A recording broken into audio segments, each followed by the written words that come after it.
You're watching ACC Baseball on ACC Network Extra. Hello, everybody, and welcome inside the Durham Bulls Athletic Park. Moments away from first pitch between Wake Forest and Duke. Game one of an important three-game set between these two teams. Alongside Art Chase, I'm Ryan Craig. And Art, as we take a look at the standings in the ACC, top 12 qualify for the ACC tournament. As things stand this second, the Blue Devils would have spot number 12. You're exactly right. 1/2 game ahead of the Demon Deacons, so pivotal three-game series here in Durham this weekend as teams are beginning to put an eye on the postseason. We've got our eye on a couple of different players here this evening. RJ Schreck, a breakout campaign for him, 5 hits total the last couple of years, 34 this season, a number of them landing on the opposite side of the fence.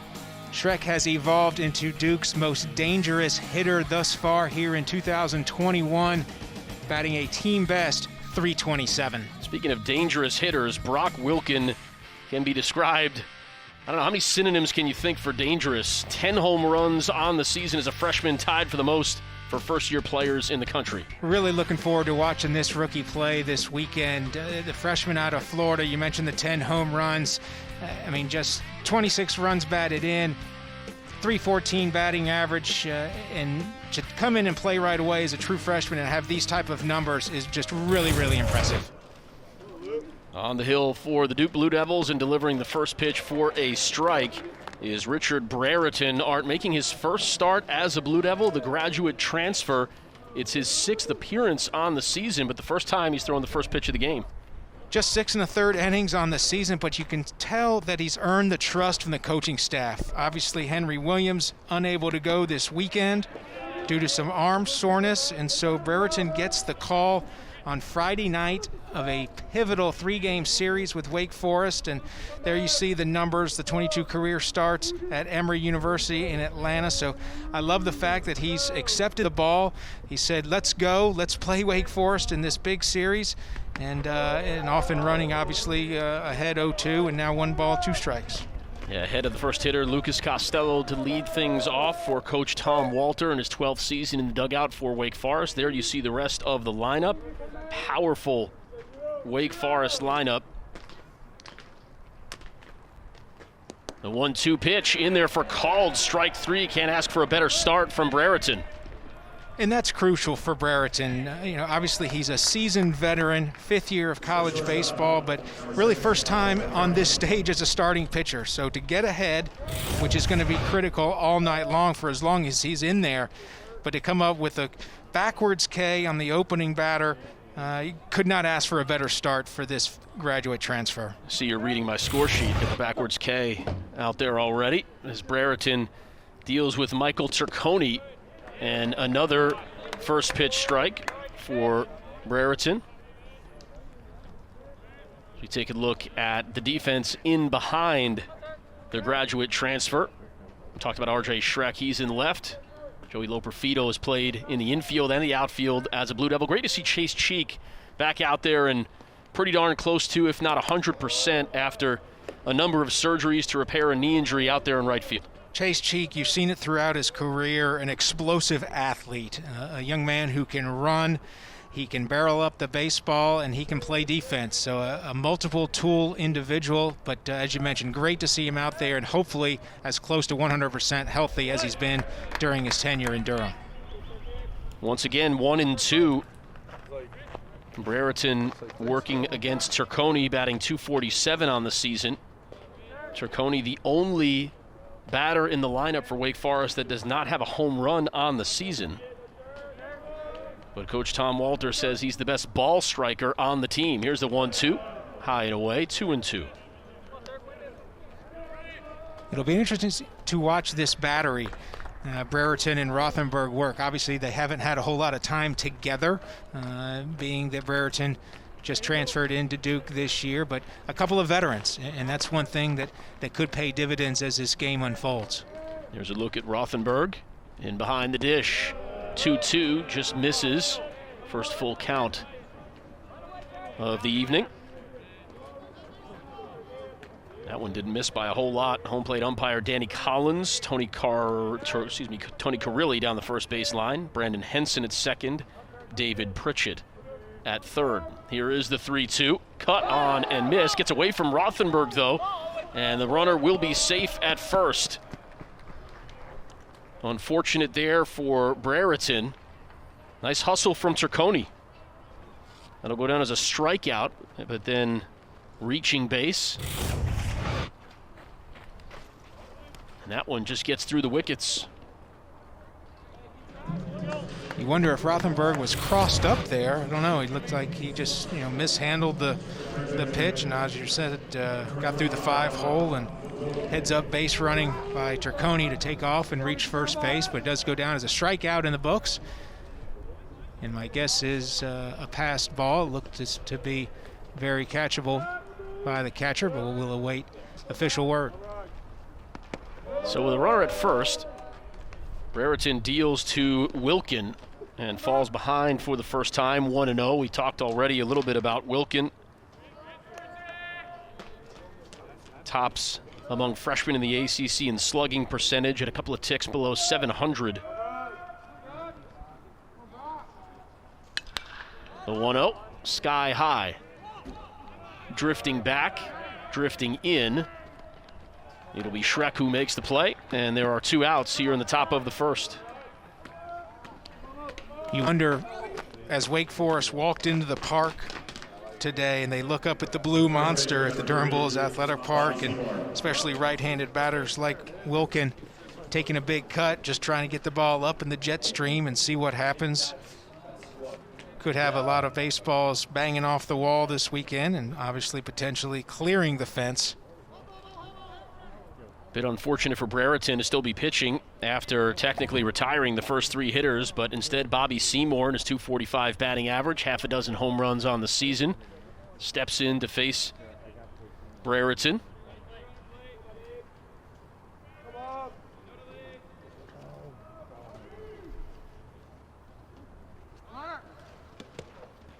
Runner goes. The throw from Rothenberg is offline. Easily into second is Turconi. So he's in scoring position after striking out. Pass ball, stolen base. Turconi stands 180 feet away as Seymour looks to drive in run number 23 of his season.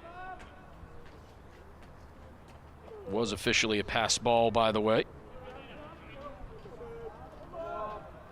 Just the first stolen base of the season on only the second attempt for Turconi. Art, you and I were talking before the game. Wake Forest does not have huge stolen base numbers this year. Yeah, interestingly enough, the starting 9 tonight came in with 5 total. That makes 6. So a team that hasn't run a whole bunch, but obviously picked a fine spot right there to get a runner into scoring position. Another swinging strike for Brereton, this time against Seymour, who has a chance this weekend to reach the 200 career hit mark. He will be the 28th Demon Deacon to do that whenever he gets there. 1-2 the count.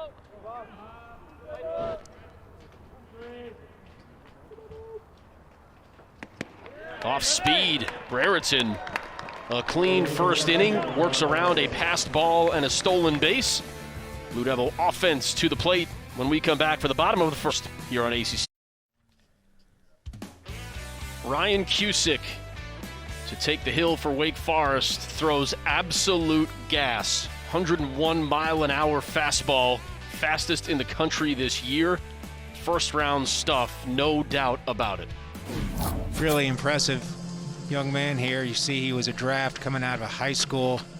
Led the team in victories as a freshman, leads the ACC in strikeouts per 9 innings, over 15 per game. Certainly first-round talent. We'll see what happens come this June, but fastball will be in the upper 90s. As you mentioned, he's seen triple figures on the radar gun. So, and you see the big frame, 6'6", just a sophomore eligibility-wise, and he's what you want on Friday nights. A big strikeout-type pitcher. You see the whip, probably a little high for not only his liking, but also his coach's liking at 1.45. But the power fastball is what the Duke coaches have to be concerned with. as he toes the rubber here tonight on Friday. Taking a look at the lineup he will face for the Blue Devils. Duke on the season hitting .266 as a team. There's what Peter Matt has done this year. Joey Loperfido will lead off. He has .308 batting average. Trek, who we've talked about early on here, batting second. Top-heavy lefty lineup in the beginning of the order. Matt, the only right-hander. Rothenberg, the ability to switch hit. Cusick. First pitch to Loperfido, misses the zone. Saw pitch economy there a moment ago. Obviously has overpowering stuff, but at times can get the pitch count a little higher, and Coach Walter would love to see him get a little bit more length, a little deeper into games. Fouled away by Loperfido.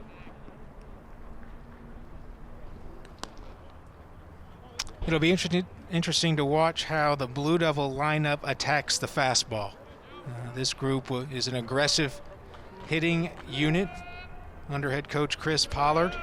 They won't shy away from taking hacks at pitches in the upper 90s or even over 100. The 1-1 in there for strike two.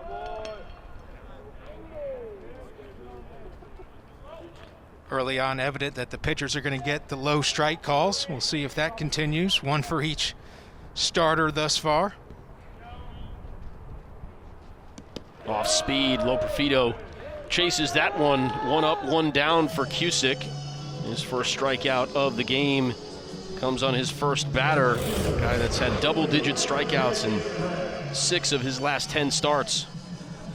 And there you see probably the key for Cusick, that 12-6 curveball, and if he can throw that for strikes, it just makes that upper 90s fastball that much more effective. If he has trouble locating that curveball or anything he's throwing off speed, then the Duke batters will be able to sit back on that fastball knowing that he's not throwing curveballs for strikes, and there's another one. So that is a great sign if you're a Demon Deacon fan, watching Cusick spin in a breaking ball for a called strike to start off this second batter of the game. Shrek stares at strike two. Quickly ahead is Cusick. Coach Walter says if he's getting that 12-6 curveball over for strikes, he has the ability to go out there and strike out 20 just every time he takes the mound, with how good and how dynamic his stuff is. And 2 up, 2 down via the strikeout here in the bottom of the first. And what throwing the curveball for strikes does is it doesn't allow the Duke batters to get deep into the count, because they can't just wait on that fastball. And here's a replay here, just straight heat right in the heart of the plate there. Shrek had a good cut at it, but just couldn't catch up to it. In steps Peter Matt for the Blue Devils. Transfer from Penn. That is 150th career hit last month against Notre Dame.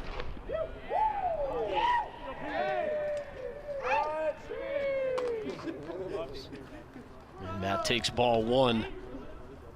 This would be a quick inning if Cusick is able to retire Matt. And crazy good off-speed pitch that has Matt swinging even though it was well off the plate. Here's the replay, and the ball's nowhere close to the strike zone, but Cusick set the tone with the first two batters being able to throw that breaking pitch for a strike, and Peter Matt had to honor that. The 1-1, that one finds the zone.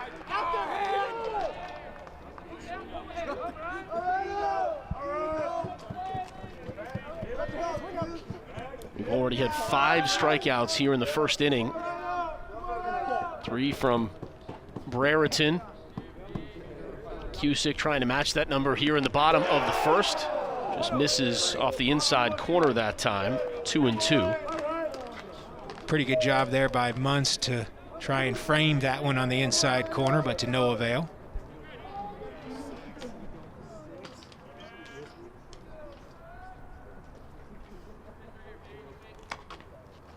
The 2-2 misses. Full count.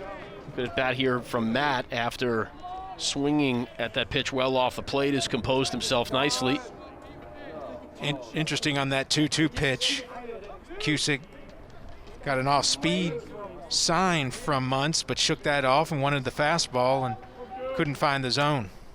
The 3-2 off speed. Matt lays off this time and draws the walk. Nice at bat there for the very experienced Peter Matt. Extends the inning.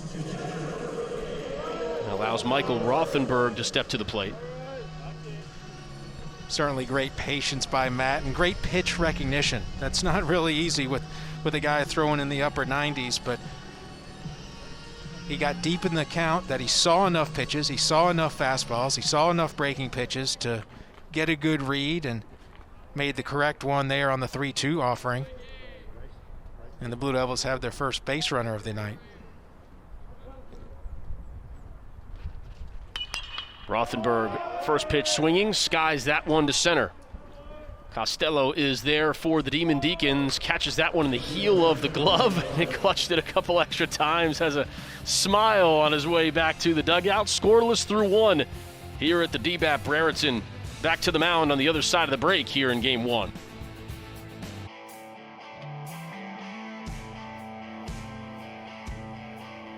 Those seats above the Blue Monster in left field.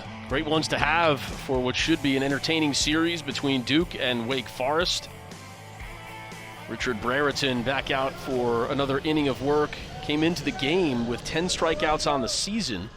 Had 3 in the top of the first inning. And that means Chris Lanzilli, second-team All-American back in 2019. And Brereton able to find that low portion of the strike zone for strike one. Nice off-speed offering from Brereton to get ahead early. Lanzilli, 37 career home runs as he looks at ball one.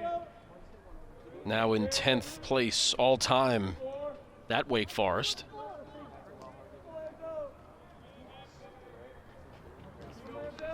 Part of the College Home Run Derby back in 2019. 1-1, up and in, 2-1.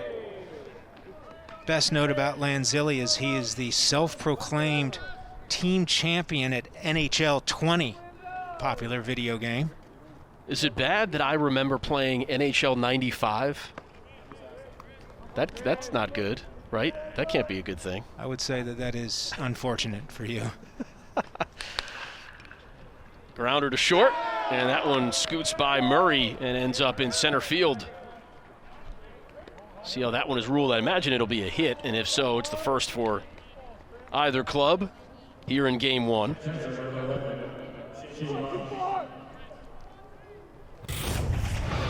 See the replay here. Murray playing a little bit over toward the third base bag in the hole.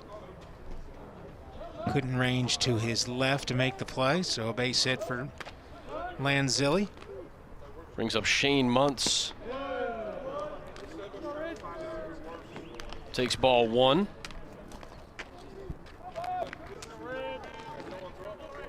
And this is the situation that I'm anxious to see how Brereton responds. A leadoff batter gets on, throwing from the stretch. Pressure mounts. Can he relax himself, get in the zone? Great thought process there. Let's get a throw over to first base to calm everybody down. Let his defense work for him. There's Brereton checking the wristband after getting the call.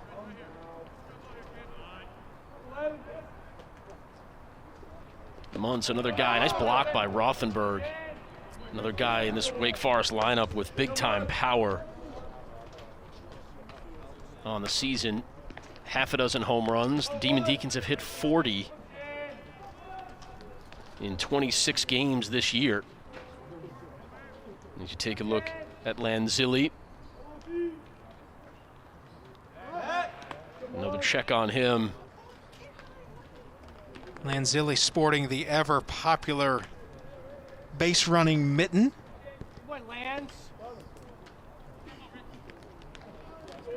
Is it Brett Gardner that first started wearing that? I'm trying to think who it was at the major league level. Whoever it was should have patented it, whatever it was and whenever it was. Not that anybody at that level is struggling financially, but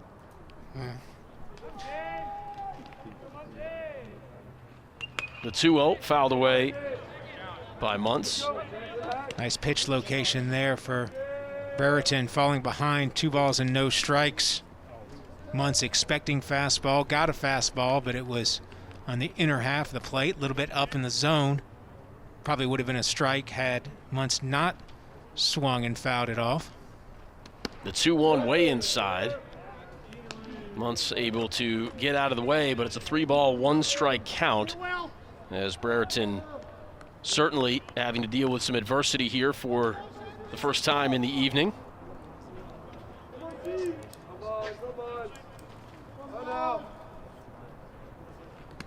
Upstairs for ball 4, and the first 2 have reached here in inning number 2. First walk issued by Brereton on the evening.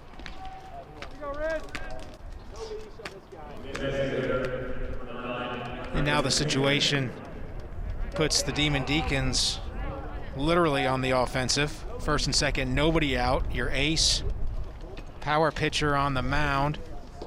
Conventional wisdom says bunt the runners over. As you see, the Duke Blue Devils will have a meeting at the mound. Yeah. Where is it? It's my bag's on the ground. You'll see my bag. Tinsman making his 8th start of the year and appearing in his 9th game. And we'll see what Coach Walter elects to do with Tinsman.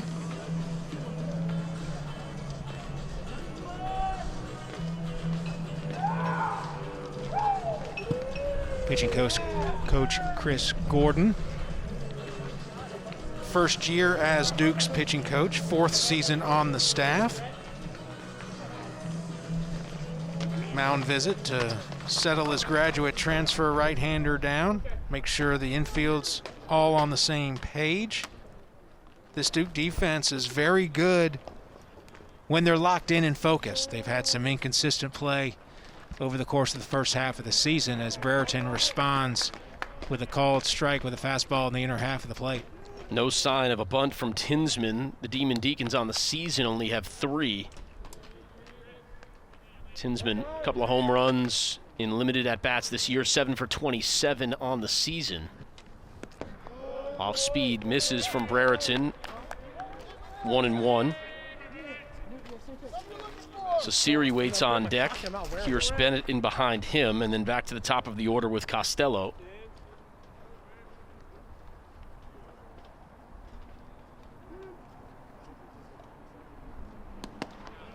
Nice job by Brereton there, off speed, finding the strike zone. Now ahead 1-2 on the Wake Forest designated hitter.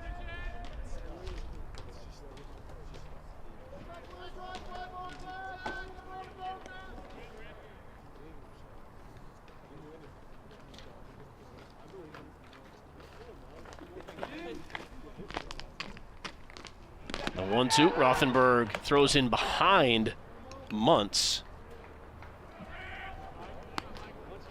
But Muntz has no issue getting back.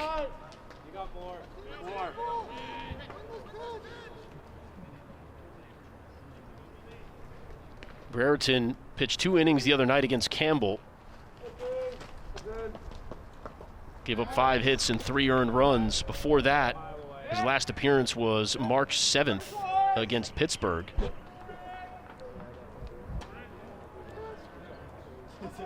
A 2-2 count with nobody out and 2 on here in inning number 2.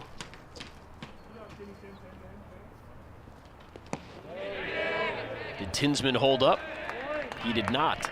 And so he goes down on strikes, the 4th strikeout of the evening for Brereton, and that one comes at a crucial spot. Now 1 away with those 2 runners still on base. You see the breaking pitch there in the dirt. Tinsman couldn't hold up. Strike 3. Nice job by Rothenberg to keep the ball in front of him. It's the 9th time that Tinsman has struck out in 28 at-bats, and that'll be all for Richard Brereton. He goes an inning and a third, throws 32 pitches, more on the change on the other side of the break when we come back.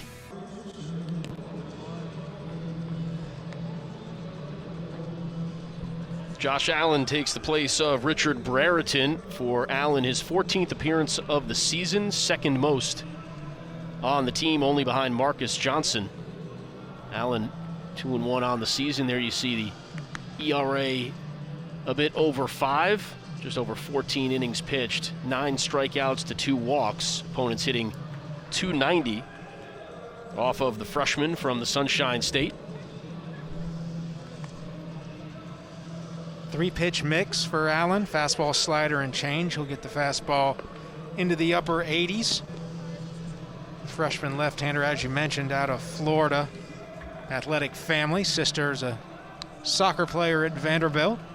So obviously academics run high in the Allen family. He's a guy that's unfazed by inherited runners. And that is the situation that he will be coping with here. Top of the second, 1 away. Lanzilli standing on second, Muntz at first. And Adam Cecere to the plate. 9 for 49 on the season, but does have 3 home runs. Does Cecere in the lefty-lefty matchup to start things off for Allen.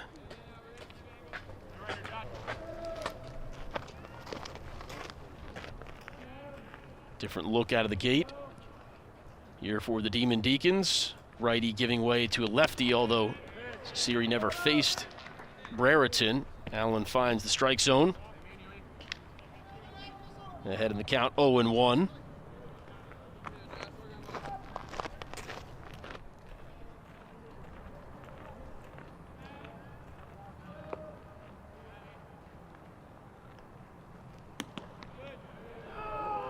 That time Cecere takes ball 1.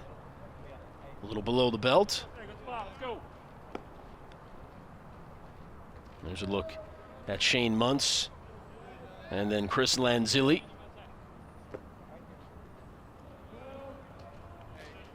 Wake Forest typically not a team that runs a lot on the bases, but we've already seen in the early going Turconi steal a base. You wonder if they'll get some action going here with 1 away.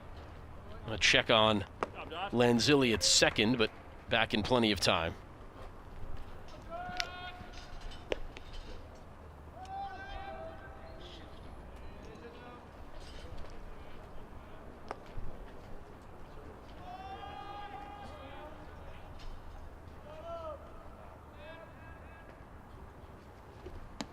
Swung on and missed, and Allen ahead 1-2 against Cecere. You can see the Blue Devil defensive alignment playing Cecere to pull Hoyle well into the hole, and Murray on the first base side of second base.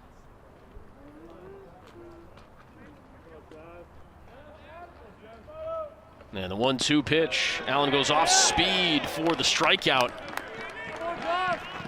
Second punch out of the inning for the Blue Devils, and the 5th in the game. First one for Allen. You see the off-speed pitch. And hitters aren't going to like that low pitch being called a strike right at the knees. However, I will say this. Home plate umpire has been awfully consistent through the first 8 outs of this contest and giving the pitchers that call. As there's a fastball in the outside corner for strike 1. And that's really, as a former player, Art, that's really what you're looking for, right, is consistency. I mean, you might not love the zone, but as long as it's the same for everybody throughout the game, I imagine you can learn to live with it. Without a doubt. That's the most critical thing when you're a player or a coach that you want from an umpiring crew. Just be consistent. Whether it's in, out, up, down, whatever it is, as long as you're consistent, as you mentioned, you can deal with it. That one a bit too low, maybe a touch outside as well to Pierce Bennett, who steps in for the first time.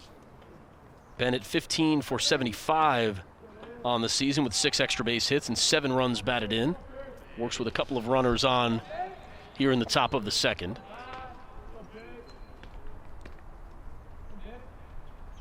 The 1-1. over the head of Allen. In to make the play is Hoyle, plenty of time, and he retires Pierce to end the inning. So a couple of runners stranded. Josh Allen comes on in relief of Richard Brereton to get the final 2 outs of the inning. 0-0 through an inning and a half. Good defense on the infield for the Blue Devils.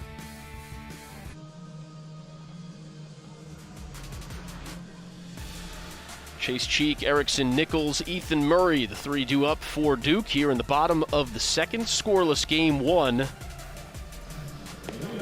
Just a moment ago, Ryan Cusick to 99 on the radar gun. It's part of the strikeout to R.J. Schreck. Talked about how he can climb over 100. He's got the haircut to match, too, by the way.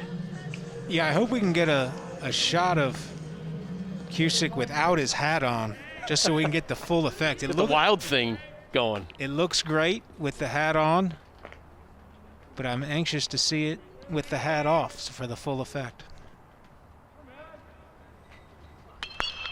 First pitch swinging, Cheek sends that one to right. Lanzilli is there.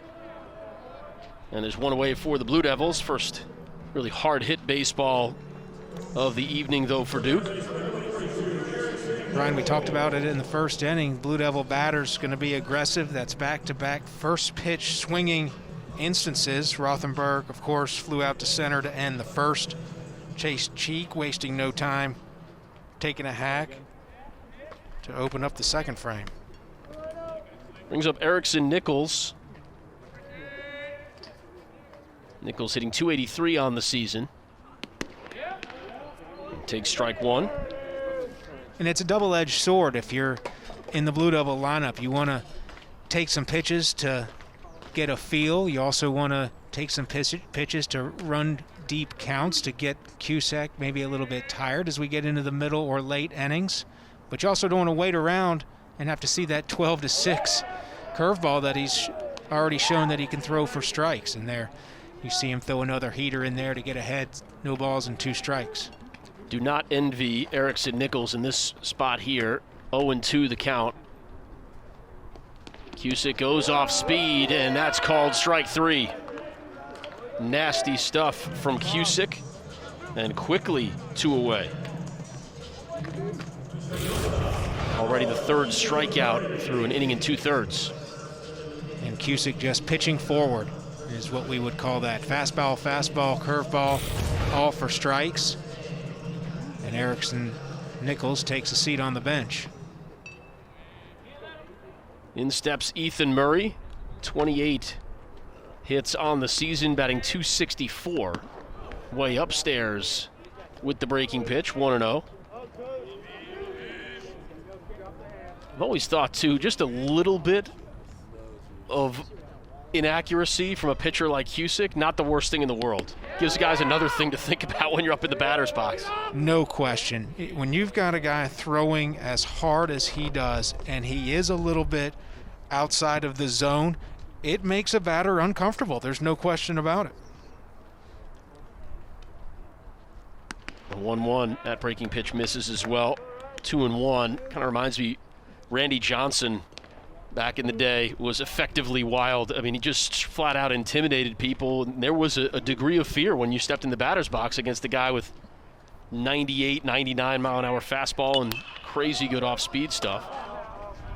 Without a doubt. And part of the allure, if you will, is Cusick's size at 6'6". I mean, Randy Johnson was 6'10", but you see this 6'6" frame on the mound, and the long arm, the long legs, and the big stride to home plate, and then coming out of the chute, 98, 99, maybe 100 miles an hour, and it's intimidating. There's no doubt. It's human nature that you're standing in there. You can have all the confidence in the world when you dig into the batter's box.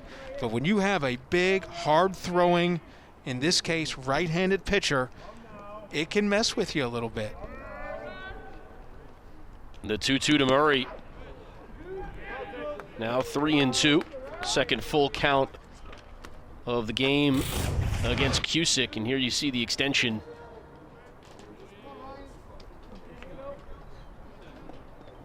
That's a big young man standing on top of the hill throwing fastballs. It's great. 3-2 inside. Murray jumps out of the way. Second walk issued by Cusick, and both of them have come with 2 outs.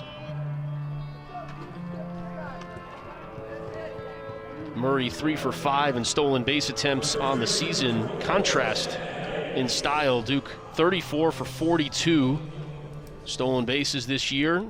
Wake Forest 7 for 13 coming into today, although 1 for 1 here this evening.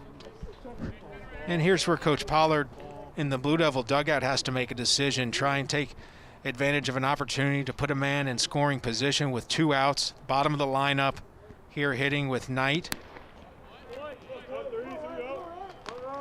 Or do you play it safe and conservative and hope Knight can reach somehow and keep a 2-out rally going? Murray, obviously, terrific athlete over standing at first base. A lot of experience running the bases and certainly is a stolen base threat.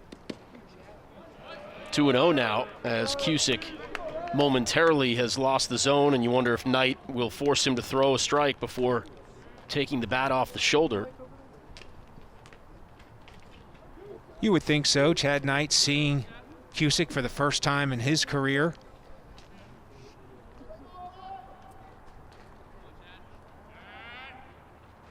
The 2-0, instead swinging 2-0 and swinging so hard the helmet nearly came off. That one was fouled away. Muntz caught quite a bit of it on the mask as well. 2 balls and a strike. Love the aggressiveness of Chad Knight. You got a runner on base with good speed. You get something in a gap or down the line, probably going to put his team up ahead 1-0 as Murray will be going on contact with 2 outs. So forget what I said about playing conservatively. Swinging 2-1, and that one laced to right field. First hit for the Blue Devils. Murray thought about trying to take the extra base, draws the throw, and so back-to-back batters reach with 2 away here in the bottom of the second. Nice piece of hitting there for Chad Knight. Didn't try and do too much with that pitch. Sometimes when you're an aggressive batter, you want to pull everything, but just was patient. Took the fastball the other way, dropped it in front of the right fielder. And now we'll see what the number 9 man in the order, Will Hoyle, can do. .268 batting average on the season. A dozen RBIs, and certainly looking to add to that total for the local product from Durham, North Carolina. Wouldn't be surprised to see Hoyle try and bunt his way on here, put some pressure on Cusack to field his position, put some pressure on the rookie third baseman, Wilkin, to field his position. Good speed coming out of the box from the left-handed side. First pitch swinging as that theme continues. Hoyle lifts it foul down the left field line.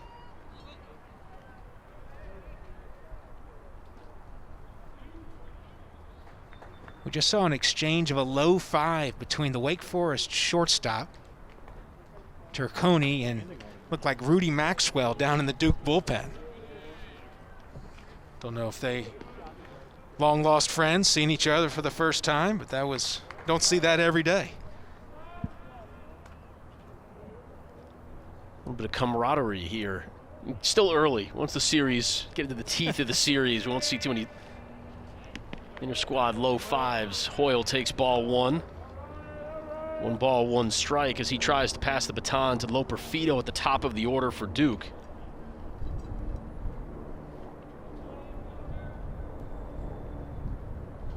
Hoyle, a guy that's earned more and more playing time over the course of his career.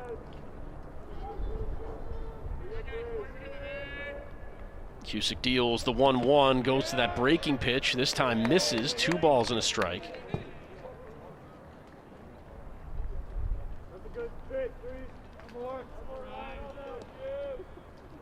After only 1 2-ball count to the first 5 batters of the game, actually 6 batters of the game, Cusick has now gone full count to Murray.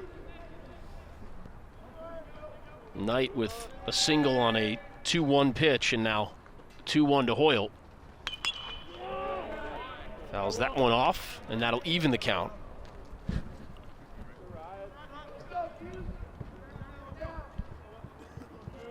2-2 count here, so obviously the full array of pitch options open for Cusack. Obviously you got the runner at second base. You don't want to give up a wild pitch by throwing a breaking ball in the dirt. So we'll see if he comes with the fastball or the breaking pitch here. Goes off speed. Hoyle takes that one for ball 3. Cusick has also had to throw quite a few pitches in this inning. Up to 34 now in the game.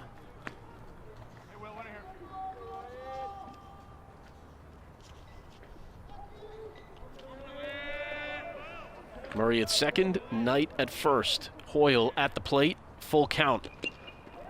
And that one just drops out of the glove of Muntz. Hoyle getting a piece of it to stay alive. I think Muntz a little bit frustrated with himself there that he couldn't close the glove on out number 3.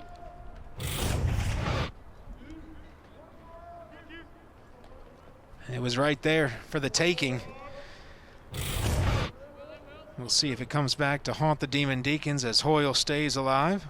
Good pitch recognition there.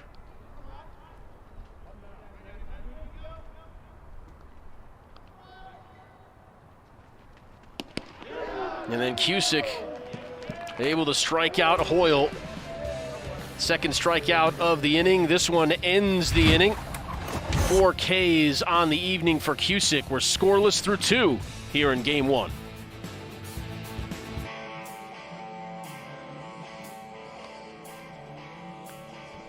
Third pitcher of the evening for the Blue Devils, Luke Fox, comes on for Coach Chris Pollard. Josh Allen retires both batters that he faced, came on with 2 on and 1 out in the top of the second. Struck out Sasiri and got Pierce Bennett to ground out, and so Fox will face the top of the order in Costello, Turconi, and Wilkin. Hard strike thrower from the left-hand side. Fastball, curveball change. He'll be in the 90s. He hit 95 on Monday night over in Chapel Hill. And Luke Fox has shown the ability early here in his career to be elite, but in short stints. 1 inning, 2 innings.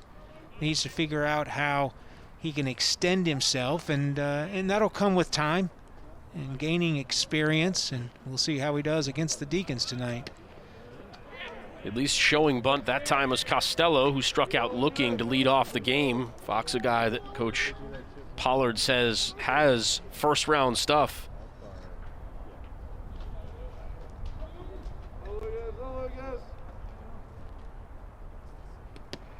Off speed, off the plate.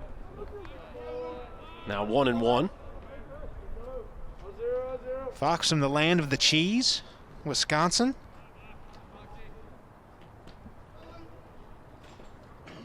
Part of the team's leadership council as a freshman.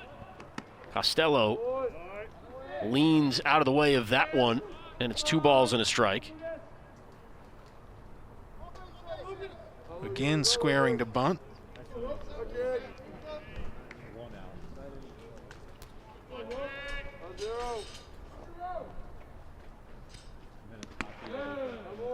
Rothenberg tried to pull that one back into the strike zone instead of 3-1 count for Costello.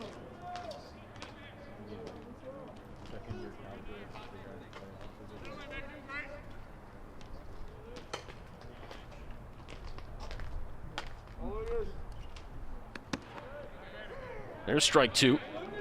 Again, consistent low strike calls from Danny Collins here in game 1.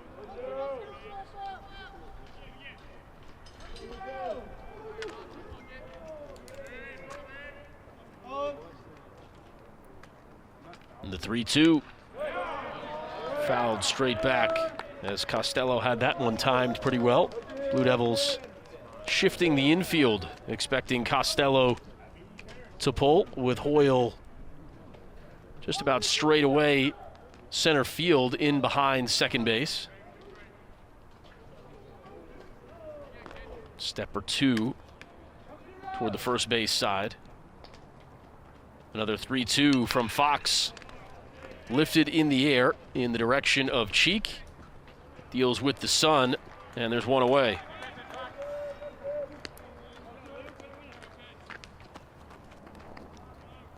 We've seen multiple fly ball outs here in the early evening in Durham. Outfielders having to play the sun factor. As you see Chase Cheek, sunglasses on, obviously able to use that mitt on his right hand to shield the sun. Cheek and Loperfido in right field and center field respectively. The only two Duke defensive players still having to cope with the sun as it sets here at the Durham Bulls Athletic Park. Turconi, a strikeout victim against Richard Brereton in his first at-bat, behind in the count 0-1. Now 1 ball, 1 strike.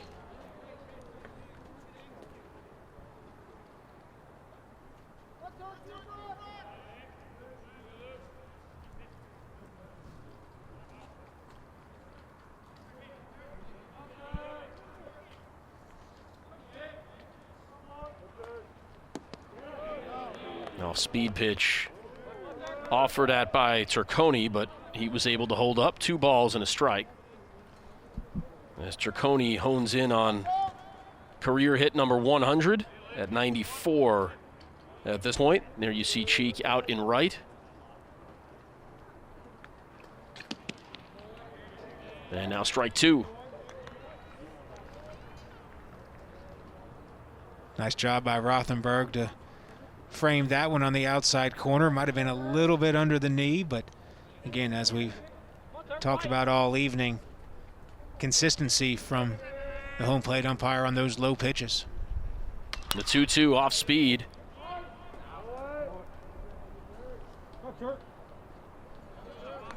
Fouled off by Turconi.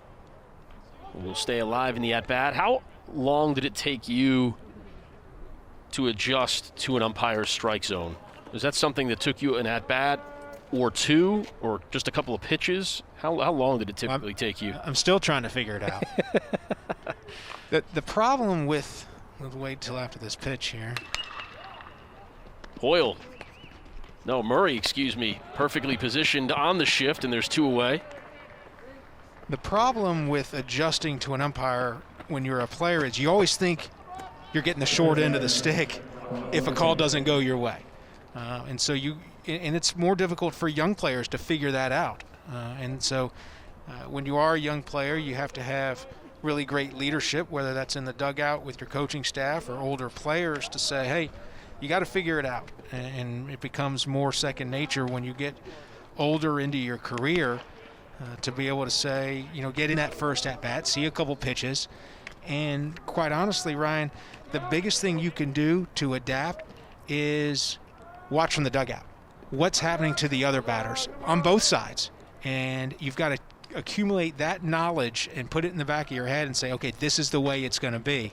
And that'll help you figure it out a whole lot quicker. If you just go up there with your own experience and you're digging into the batter's box, you're taking a low pitch, it gets called a strike, you didn't think that that's what it was going to be, then you're going to be behind, and you're really not going to be successful, certainly not in that at-bat, but even going forward. So you have to take in all the information that's available, process it, and then it becomes a habit each game you go out there, because obviously you're going to see a different home plate umpire just about every game all season long.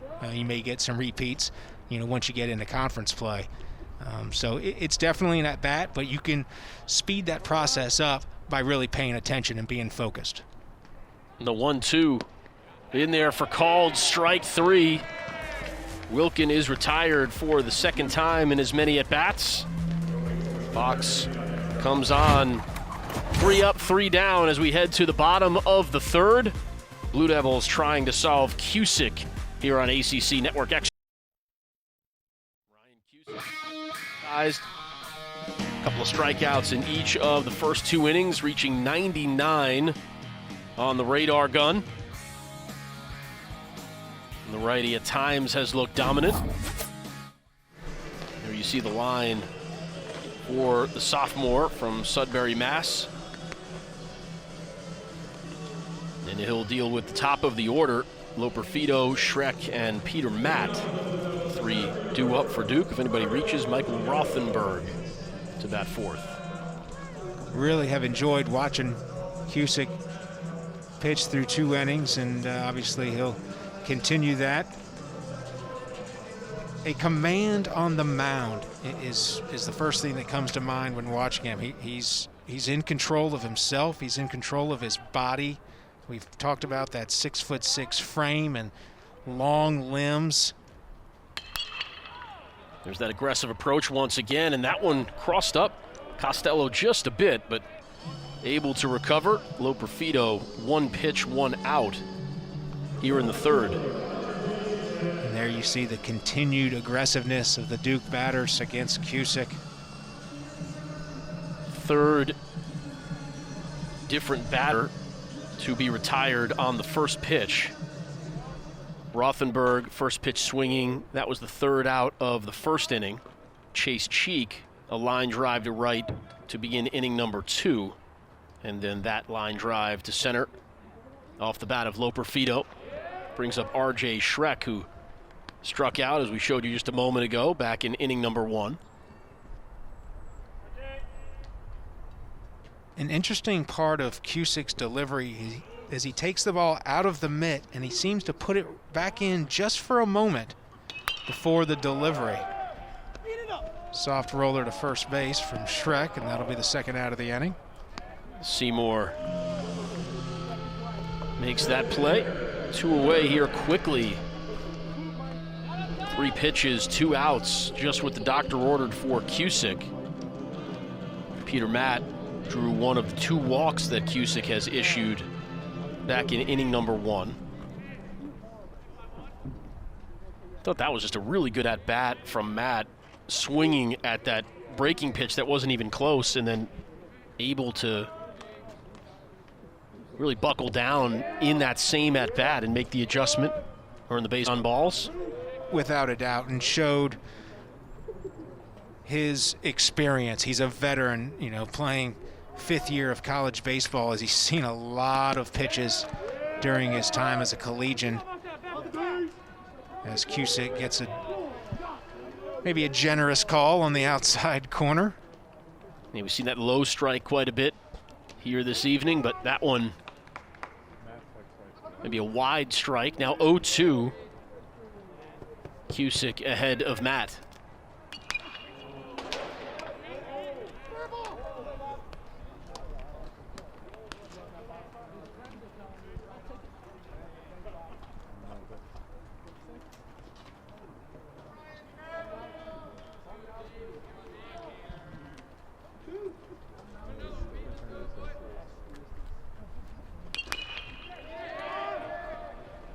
Couple of hops. Wilkin in to make the play, throw over. Don't know if it would have been in time anyway. So for the 2nd time, Peter Matt reaches base. And for the 2nd time, continues the inning with 2 away. It'll go down as an infield single. Not a whole lot for Wilkin to do there, charge the play, and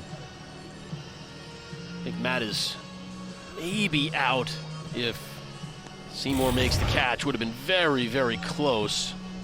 Regardless, Matt stands on first with Rothenberg at the plate. Certainly would have been an outstanding defensive effort if Wilkin could have pulled it off, but good hustle by Peter Matt to get down the baseline and make that a close play and turn it into a base hit.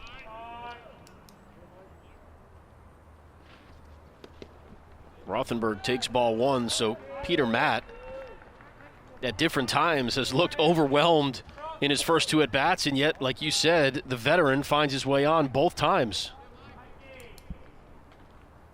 Officially 1 for 1 with the walk in the first inning.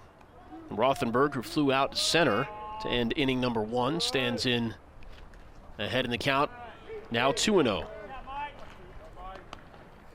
Another case here for the Blue Devils. Runner on first with stolen base capability, 7 for 7 on the season coming into tonight. Middle of the order up. Do you take a chance and run to get a man in scoring position? Top three in the order for Duke on the evening, 23 for 25 on the year in stolen base attempts as Rothenberg takes a strike. Absolutely sensational 2-0 pitch there. Fastball, inner third, maybe even right on the black of the corner of the plate, right at the knees. Both, or every pitcher tonight's been getting the low strike. Just great execution from Cusick. Now the 2-1. Fouled away, 2 balls, 2 strikes. Saw a short conversation there between Rothenberg and Danny Collins. I always think it's interesting when the catchers talk to the umpire about the strike zone, because it's in part protest, it's in part, you know what, I'm okay with it. Let's just make sure my guy gets that one too. And there's a different kind of camaraderie. You see those three, right? The 2 catchers and the umpire, they're all in it kind of together on a particular evening.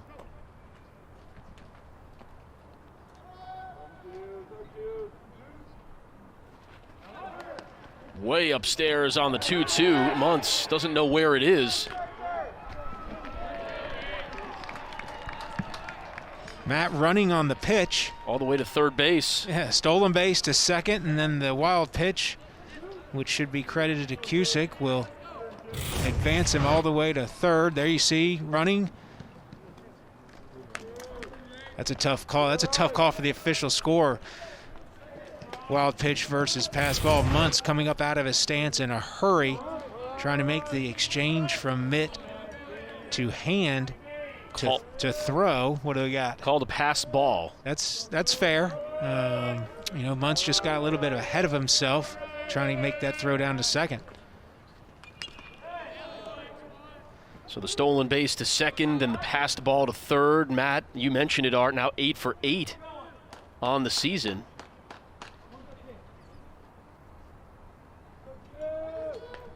And all of a sudden, a 3-2 count to Rothenberg, and Cusick and Muntz need to be careful here that a wild pitch or a passed ball doesn't give Duke a 1-0 lead. Fouled away by Rothenberg. Talk about manufacturing a run. Infield single, stolen base, passed ball as it stands right now. Has Peter Matt at third base.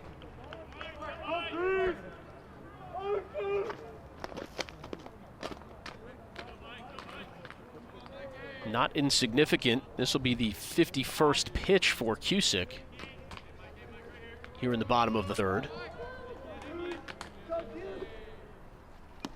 And it's strike 3. Breaking pitch gets Rothenberg. Cusick has had at least 1 strikeout in every inning. Cusick strands a runner at third. 0-0 through 3.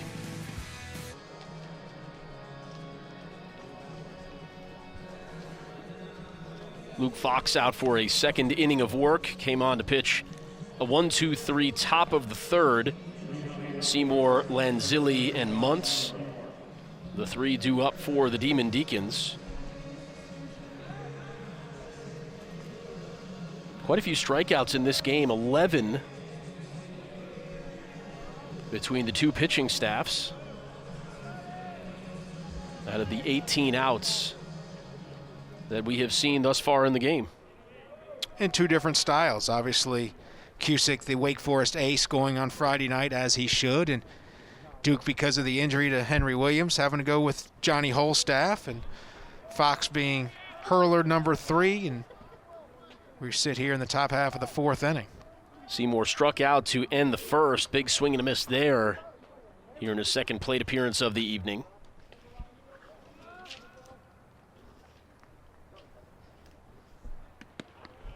And there's strike 2.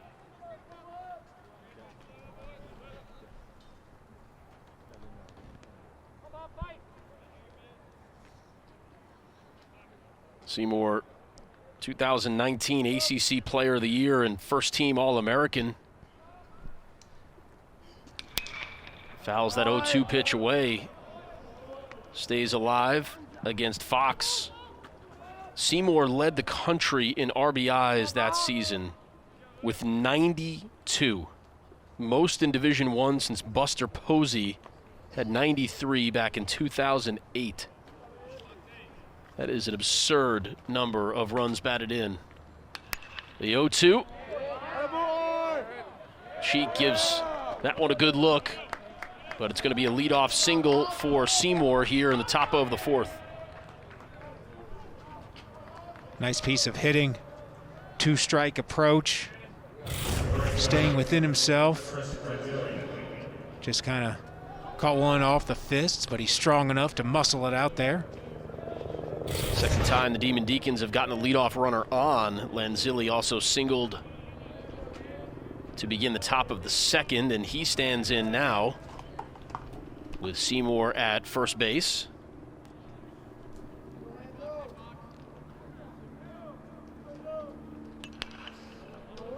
This time it's Wake Forest first pitch swinging as Lanzilli fouls it away.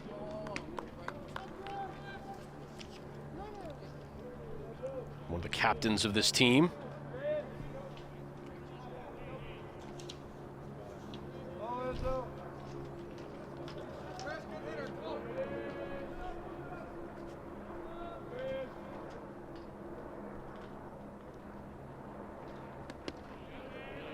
Nice off-speed pitch there from Fox.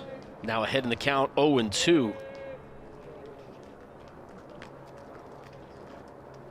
Just get the sense that both pitching staffs have kept their opposing hitters off balance. It seems like hitters aren't expecting what they're seeing on a regular basis. And watch Lanzilli hand one. Nope, just a bloop. Hoyle pitches it over to second as the leadoff runner is retired, and Lanzilli will take Seymour's place at first on the fielder's choice. We talk all the time about patience when you're in the batter's box. Terrific patience there by Will Hoyle at second base. That ball coming off the bat, you don't really know how hard it's hit, and it was almost like a dying quail coming out of the air. But he was patient enough, play on a hop, get the sure out. Maybe you can turn two if for some reason Lanzilli's not hustling out of the box, because if he goes and tries to catch that ball in the air, maybe try and make a diving play or something to get the double play, that route, ball could kick off the heel of his glove. Then you got chaos going on in the infield. So a really smart veteran play to stay back, get the first out of the inning, and hopefully, avoid any crazy damage that could have happened with that soft contact. Nice pickoff move there by Fox. Gets Lanzilli leaning the wrong way, and there's two outs here in the fourth.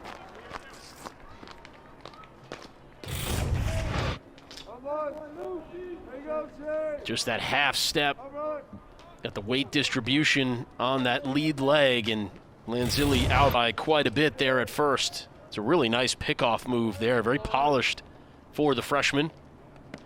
And now ahead 0-2 on Muntz. Certainly a great pickoff move by Fox, but also terrific job applying the tag by Chad Knight over at first base. Sometimes you'll see a first baseman just sweep, thinking he's got to get it down as quickly as possible and miss. That time took his time, got the leather of the mitt on the noggin of Lanzilli, made sure of the out. As you see there, Knight over at first base. So great tandem work there. The pickoff move was exceptional, obviously, and you get the runner leaning. But Chad Knight to have the sense about him to not just make a sweeping grab and tag and secure the out. Just off the plate, 1 ball, 2 strikes to Muntz, who walked in his first plate appearance back in the second.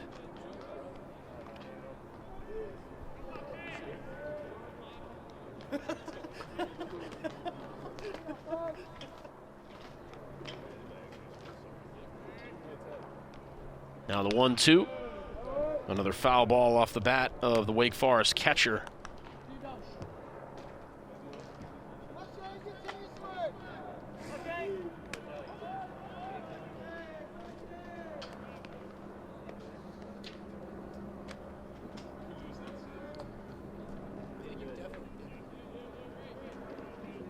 Base is now empty. With 2 away, Rounder. Nice hop for Murray. Across the diamond in time. Another 1-2-3 innings, 6 up, 6 down for Luke Fox to the bottom of the 4th, 0-0 in game 1. Doesn't get any better than this. You're in for a special treat tonight. Let's have some fun, everybody. Comes down to 9 innings. You leave it all on the field. You lose, you go home. You win, you go to Omaha.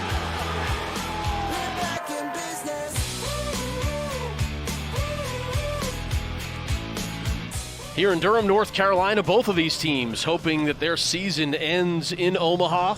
And here you can see, look at the strength of schedule for both of these ball clubs. They come in with records 11-15 overall for Wake Forest, 14-15 for Duke, but top 5 strength of schedule for Wake Forest. The Blue Devils not far behind, and that's part of the reason why the RPI is still pretty healthy considering the overall record. And you look at the ACC, top to bottom, I don't know that there's ever been as much quality depth, 1 through 14. We're talking about Wake Forest sitting in 13th. You know, if you did the standings out, you know, here at the midway point, Wake Forest is top 25 talent across the board, and they've got a great program, and they can beat anybody in the country, especially with Cusick on the mound. They've got tremendous offensive firepower. They've got great pitching. They've got a coaching staff that's been around a long time, and they know what they're doing. So the strength of schedule at number 4 nationally for the Deacons, you hope that pays dividends here in the second half of the season. You know, obviously the league is so unforgiving every weekend. Holy cow. It doesn't matter who you're playing or where it is going to be a serious challenge. The 1-1 misses. 13 of the 14 teams in the ACC have been ranked at some point this year, and you have this perfect storm of an extra year because of COVID, then the alterations to the Major League Draft where a number of guys stayed that probably would be at the professional level right now, plus your influx of talented freshmen because all of these programs recruit well. So you have multiple years of players that probably in other circumstances and under other circumstances wouldn't still be here. Without a doubt. It is one of those special seasons where rosters are loaded. And you alluded to the draft, Major League Baseball amateur draft being cut significantly last summer. You know, both of these teams that we're seeing, Duke and Wake Forest tonight, had players that would have been drafted. No doubt. And as you mentioned, would probably be playing professionally right now if the draft had been normal. You saw that list. Kylie McDaniel, recruiting expert and talent evaluation draft analyst for ESPN. Saw Cusick's name listed there, draft eligible sophomore. Another strikeout for him as Cheek is retired. That's 2 batters in a row. Rothenberg to end the 3rd. Cheek to start the 4th. 6 strikeouts now for Cusick on the evening. Averages a mere strikeouts per 9, 15.27. That's healthy. Decent? That is healthy. It's obscene. And I love his demeanor on the mound. Just ready to go. He's in attack mode. He's confident. His presence says, let's go. You know, you may hit me, which is fine, you know, but I'm going to give you my best stuff, whether it's the upper 90s fastball or a great 12-6 curveball. He's not going to get cheated out there. And you love to play behind that kind of pitcher. If you're, you know, you can say, okay, well, he's striking everybody out. The infielders and the outfielders are going to fall asleep and lose interest. No. This guy, his mound presence, it oozes confidence, and that helps an infield. That helps an outfield to say, here's our ace. We're going to win game 1. Tries to pull the string that time, 1-2. Yeah, it's one thing if you're giving up walks and everybody's standing around for that reason. But when you're striking guys out and doing it high 90s, low 100s heat, there's an enthusiasm that goes along with that. The 1-2, just a little too low. Nichols able to stay alive in the at-bat. That one didn't miss by much. And Duke going against a power pitcher. You see the breaking pitch down a little bit low. Just needs to keep hanging in there, keep chipping away, having quality at-bats. Hard hit. Turconi there, spikes that one into the grass, but Seymour able to handle it easily. 2 outs. Ryan, you say spikes the ball into the ground. That might have been the old David Concepcion. The intentional? The intentional one-hopper. I don't think so, but we can say it is, and I guarantee. Give him the benefit of the doubt? Exactly. He'll go back to the dugout and say, first baseman will say, "What are you doing one-hopping me?" I said, "No, that's Concepcion to Perez, 1976 Cincinnati Reds right there." Works a little different on turf, especially the old cement underneath the carpet turf. Now 2 away, Cusick. Another first pitch swing, and that one floats into shallow right center, so Ethan Murray keeps the inning alive. The Blue Devils, every time they've gotten to 2 outs in the inning, that next hitter has reached. And you'd like to see for Ethan Murray a little soft contact falling in. Murray, of course, was at the top of the Blue Devil order early in the season.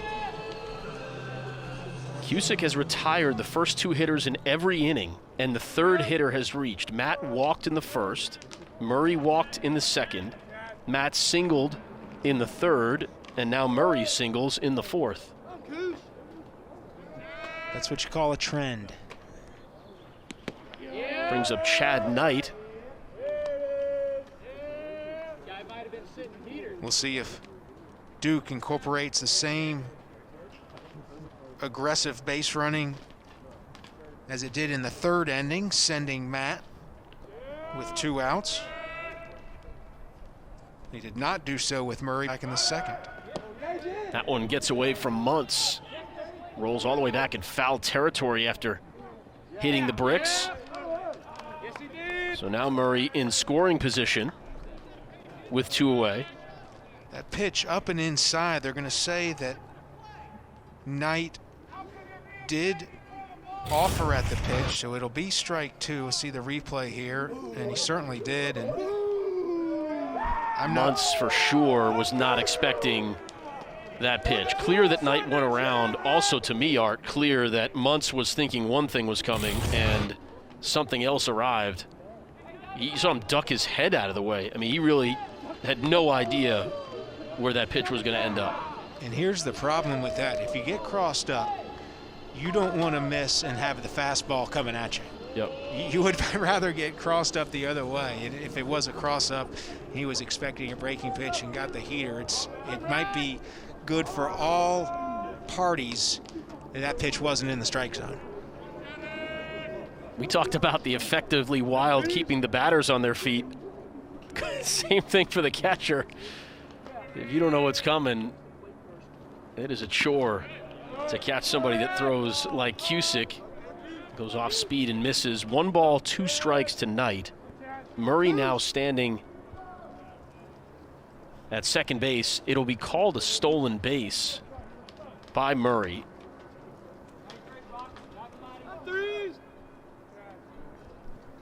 Second stolen base for Duke in as many tries on the evening.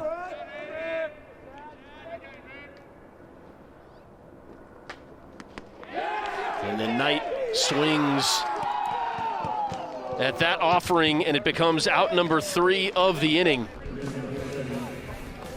7th strikeout for Cusick. 0s on the board as we head to the top. Let's look at Coach Chris Pollard in the Duke dugout. There's a series history, and then there's a series history. These 2 teams have history, Art. 301st all-time meeting.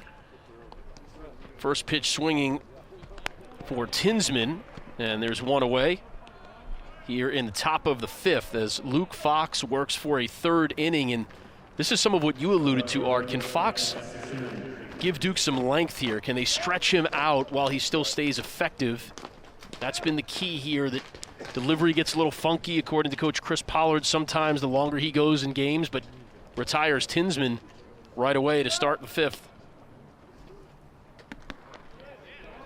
Yeah, and a nice break for Fox to lead off this pivotal 3rd inning for him on the mound, to get a 2-hopper to the 3rd baseman, Nichols across the diamond to record the out on Tinsman. That should give him some confidence here in inning number 3. That one's fouled away, so well ahead of Sasiri with 1 out. Pierce Bennett on deck. This is Sasiri's first at-bat against Fox. He was the first batter to face Josh Allen, who came on in relief of Richard Brereton, as the Blue Devils used 3 different pitchers in the first 3 innings, and there's another strikeout. Now 2 away quickly here in the top of the 5th.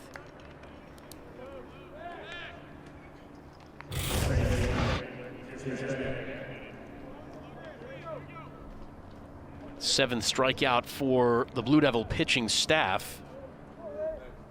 Fox with 2, Allen with 1. Brereton struck out 4 of the 7 batters that he faced.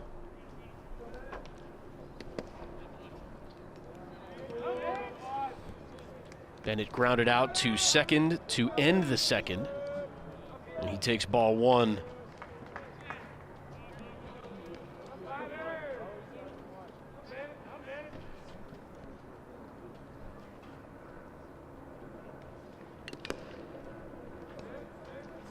Fouled off the foot of Rothenberg, it looked like, who tries to adjust the equipment.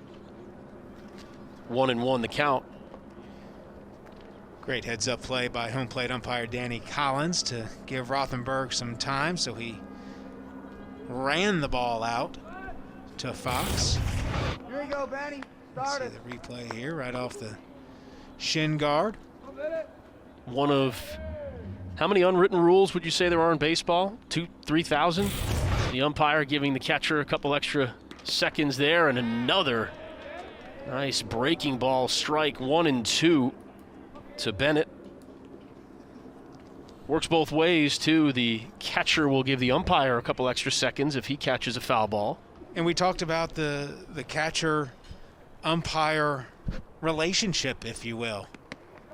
Nasty stuff from Fox. Back-to-back strikeouts. He is perfect through 3 innings. 9 up, 9 down on in relief for the freshman lefty. He's been outstanding here in Game 1 for the Blue Devils. Bennett retired for the 2nd time in as many at-bats. We head to the bottom of the 5th here in Durham.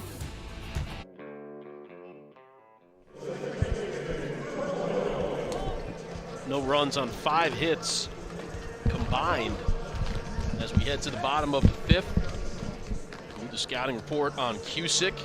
It's going to be tough to generate offense against the Wake Forest ace, but the trio of Blue Devil pitchers staying stride for stride with the potential 1st-round pick.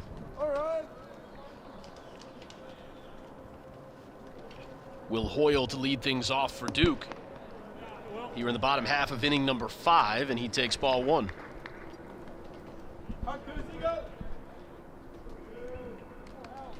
Wake Forest 3rd baseman Brock Wilkin in on the grass, just in case Will Hoyle looks to lay one down via the bunt to try and reach and lead off. Swinging away, fouls that one off. 1 ball, 1 strike to the Blue Devil 2nd baseman.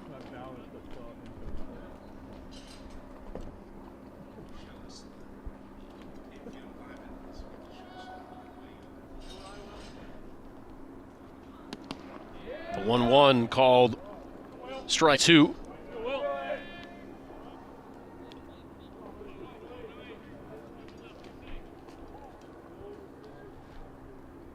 There you see the defensive alignment. Wilkin now playing back with 2 strikes on Hoyle. Shortstop Turconi also leaning up the middle just a bit.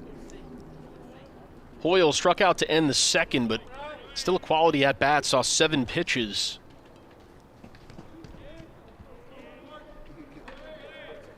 This will be the 5th that he sees here in his second plate appearance. Count 1-2 as Cusick bounces that one in. And you can tell Will Hoyle's a middle infielder. Made a nice play on that ball that popped right up.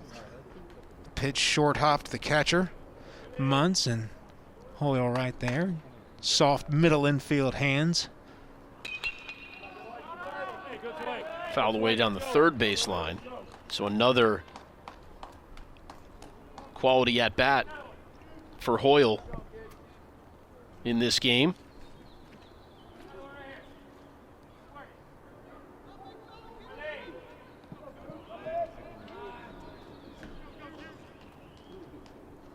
The 2-2 fouled away. And other than obviously getting on base, these are out of your number 9 spot. If you can work 20 pitches off of a pitcher in your first 2 at-bats, you're in a lot of ways doing what you're supposed to be doing. Without a doubt. Deep counts are a batter's best friend when you get second, third time through the order. Great pitch there. Hoyle didn't agree. But that low strike has been called consistently all night long. I'd like to see a replay there. That might have been in a little bit. Here we go. Interesting, too, because Muntz had to reach across the strike zone. Sometimes when that happens, you don't get the benefit of the call from the umpire. As you mentioned, we've seen that low strike. Starting to see that side of the plate, too, maybe just a bit. As Hoyle's retired on strikes for the second time in the game. But Duke doesn't generate offense until there's 2 outs, so. Yeah, should the pattern hold, this breaks the pattern as Loperfido one hop off the bottom of the Blue Monster in with a 1-out double. That's the first time Duke has gotten a hit before there were 2 away in a particular inning. Really nice piece of hitting here by Loperfido. Ball on the outside half and down. I don't know if that's even in the strike zone. Extends his arms and almost pushes it out to left field, up against the wall for a double. And Duke with a runner in scoring position for the 4th consecutive inning. But this time with less than 2 outs. And you see there, 6.5 doubles per game, tops in the league for the Blue Devils. No stranger to extra base hits, although that's the first one for either team here this evening. Now a 1-0 count to Schreck. See how Duke elects to play things here with 1 away in the bottom half of the 5th inning. Schreck, a strikeout in the first, grounded out to first in the 3rd. Schreck also your team leader in runs batted in on the season with 22.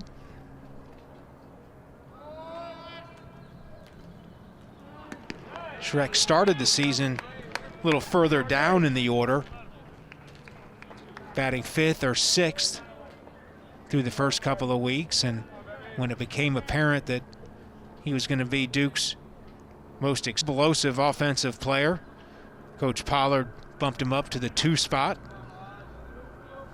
You lead the team in batting average, home runs, RBIs. You're going to work your way up in the order, that's for sure. Ahead in the count, 2-0 on Cusick, who goes to that trademark fastball.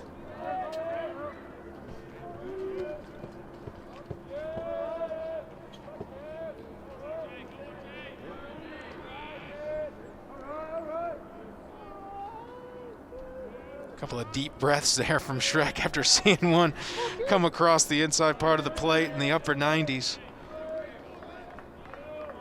You see Loperfido, bottom of your screen,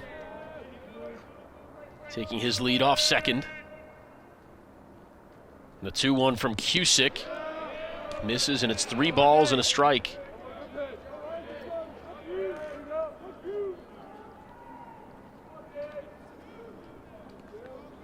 Big hole on the left side of the infield. Shortstop playing very close to the bag. If Schreck could go the other way. There you see a great view from behind home plate. Outfield straight away, center field. Shrek asking Danny Collins for an extra moment to think about it.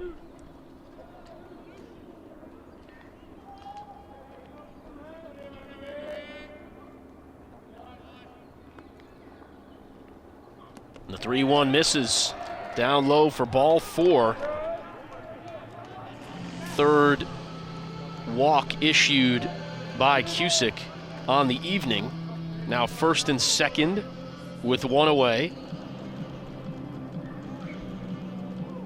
Good shot there of Shrek alongside Josh Jordan, the veteran assistant for the Blue Devils.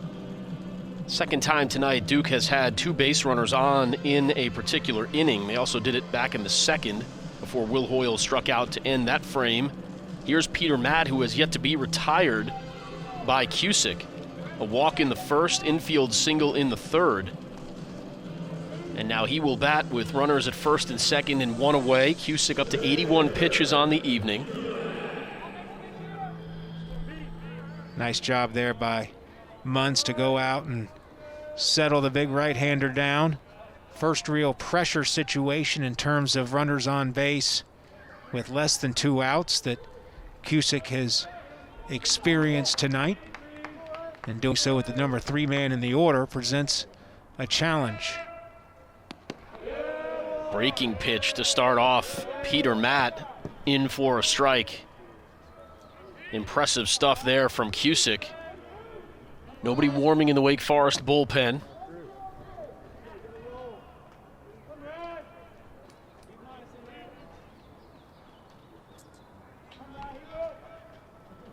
If you're Peter Matt, I cannot imagine you were thinking that first pitch would be a breaking ball. Then comes back with the fastball. Quickly 0-2. Big aggressive cut there from Peter Matt. And he's seen Cusick now, this being his 3rd plate appearance of the night. Knows what to look for. Unfortunately now for the Blue Devils, in an 0-2 hole, can't exactly pick a location and zero in on that and look to drive the ball, so he's got to choke up and play a little 2-strike defense here. Throw back to second, and Loperfido is caught off second base. 2 outs. What a play there by Cusick. And the infield defense of the Demon Deacons just to absolutely steal an out here in the 5th. Fantastic job by Cusick, with some help from Bennett sneaking in from the second base side. But you'll notice that Cusick went into the motion as if he was going to go to the plate and then pivoted on that right leg, turned and threw a strike. And he turned clockwise, making it that much more difficult for a right-handed pitcher to make the play. So really, really nice job by Cusick, and he didn't rush it. You know, he made the turn. He's got to come across and get the arm back and make a good throw, and obviously saw Loperfido off enough that it was going to be a close play. Didn't rush it. Stayed patient, stayed within himself, and threw a strike to second base to record the out. Completely alters the complexion of this inning now with a runner at first and 2 outs. The 1-2 pitch blocked nicely by Muntz. 2 balls, 2 strikes.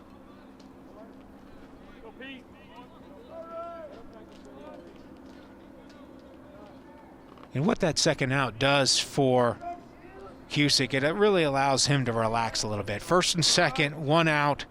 Number 3 man in the order that's already got a hit off of you. Loperfido banged one off the wall. A couple of hops, I should say, off the wall for a double. But that just gets you right back into that aggressive tone. And here we go. Let's throw strikes. The 2-2 skips off the ground. Muntz throws that one down to first. On the way to second. And out is Shrek. Muntz threw it to first. But the play on to second in time. The Blue Devils make The last 2 outs of the inning on the base paths. Loperfido first, picked off second. And then Muntz to throw down to first. On to second by Seymour to get Shrek. Shutout through 5.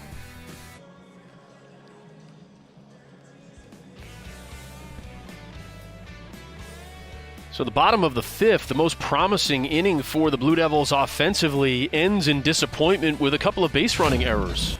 Here you see the replay of the third out of the inning, the throw to first, and then really nice awareness by the first baseman, Bobby Seymour, to just catch and throw to second base for the third out and retire the side and get out of a potential jam. First and second, 1 out after a double and a base on balls.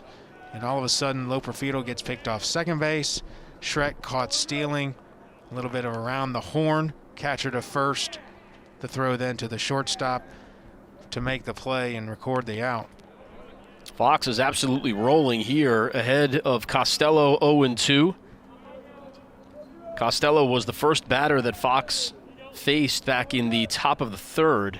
Got him to fly out to right field. Costello also struck out to begin the game against Brereton. Hard hit. That one ends up in left field, so a leadoff single for Costello on an 0-2 pitch. Here to start inning number 6. Ryan, we talked about Fox's inability to really get past 1 or 2 innings in his previous outings this season. For the freshman left-hander, obviously unscathed through his 3rd inning, the 5th inning on the board. A couple of strikeouts, but there's an 0-2 pitch that he leaves upstairs, and Costello takes full advantage, pulls it through the hole for a base hit. So now Fox has to deal with a runner on base for this short term. He did a nice job in the 4th, getting some soft contact for a forced play and then a couple more outs. But as this game goes along, obviously as we're here in the back 3rd of the middle innings, the 6th inning, no score, the pressure begins to mount. And which team adapts to that? Which team accepts the challenge? We're going to make the plays at the high pressure points. That's who's going to win this contest. Strike 2 on Turconi. Behind in the count, 0-2. Turconi reached after striking out. Yes, I'm saying that correctly. In the 1st inning, struck out, but on the passed ball, got to first base, stole second, but was stranded there. Grounded out in the 3rd. Fox facing the minimum in his first 3 innings of work, despite giving up the leadoff single to Seymour in the 4th. Lanzilli reached on the fielder's choice as Seymour was retired, going from 1st to 2nd, and Lanzilli was picked off. Muntz ending the inning by grounding out as Matt Dockman warms for Duke.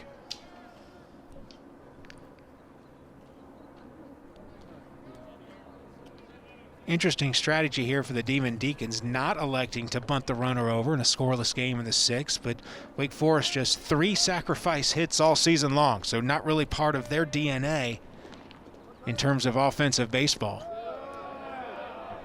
Nice job by Turconi not to offer at that off-speed pitch. 1-2. Demon Deacons don't run a lot. They don't sacrifice a lot. So much power in their lineup. There you see one of the bigger shifts you'll ever see.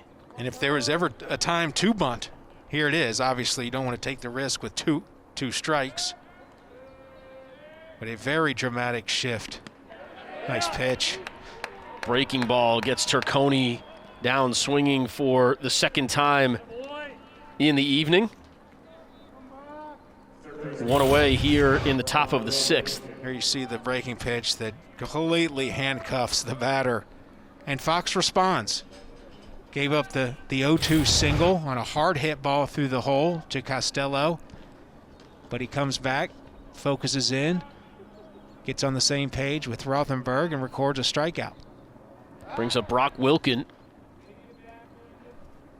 As Fox checks on Costello, Wilkin popped out in the 1st, struck out looking in the 3rd.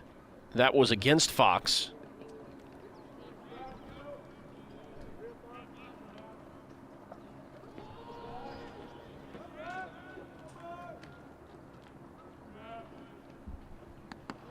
Upstairs. Ball one to the Wake Forest third baseman. As he digs in, you can just tell, very physically mature young man. Freshman out of Florida. We've talked about the power, 10 home runs through 26 games this season. Straight up batting stance, bat on his shoulder, and then locks in and gets ready to just unleash as he takes one right down the pipe for the first strike of this at-bat. 11-game hit streak for Wilkin, batting just a shade under 400 over the course of those 11 games coming into tonight. 395, 17 hits, 15 runs batted in, half a dozen home runs in those 11 games. And one of the benefits that Wilkin has had in this, his freshman season, is batting third in the order just in front of Seymour. You know, when you've got Seymour, ACC Player of the Year, All-America candidate, probably a future professional baseball player, on deck, and there you see the first baseman who will bat next, you're going to see some good pitches. And certainly you have to give credit to Wilkin for taking advantage of that.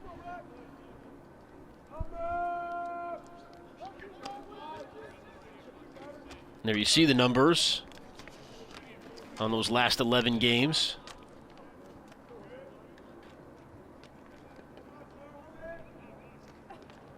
Oh for 2 though tonight.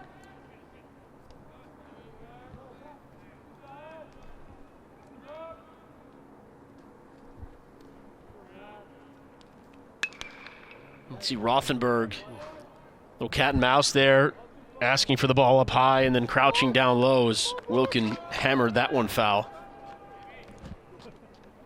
It's a good thing that one hit the net, because if that hits something solid, it's going to put a dent in it. 1-2 now the count.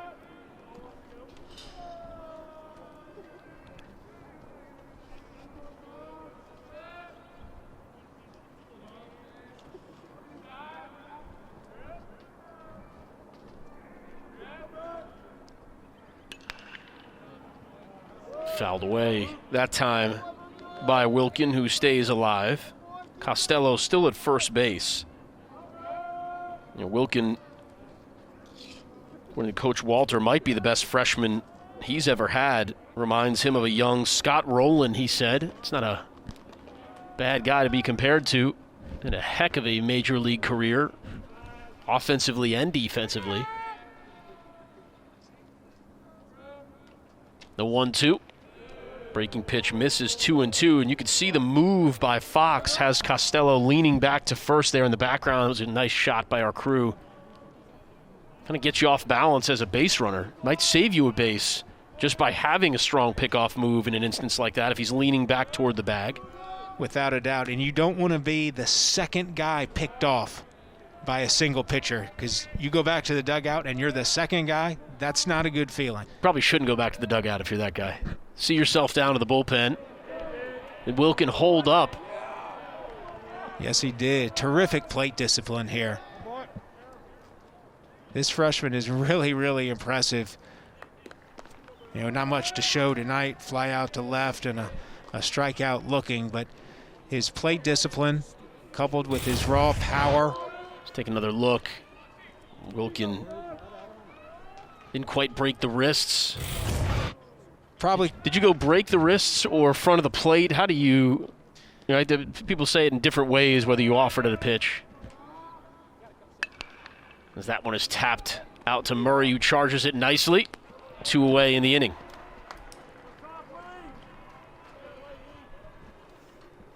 You mentioned hitting in front of Seymour, Bobby Seymour, one of the best in the country. Massive power, best exit velocity on the team. Just a classic left-handed hitter with power. You see getting the rake. 490-footer against Virginia Tech earlier this year. I'll tell you, I once hit a 490-footer, but it took me 3 swings. You could add up every swing I ever took in T-ball, which is, by the way, when I had to stop, because as soon as they took it off the tee, I couldn't hit it anymore. And I don't think it added up to 490 feet. A chat with Fox here. 1 on, 2 down. Luke Fox has been terrific. You see double barrel action for the Blue Devils. Jimmy Loper, Matt Dockman. Conversation on how to handle Seymour for the freshman who has only allowed 2 hits since coming on.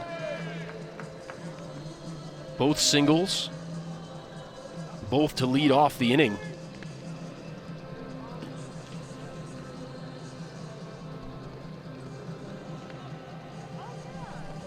Any thought of walking Seymour in this situation with first base open, Art?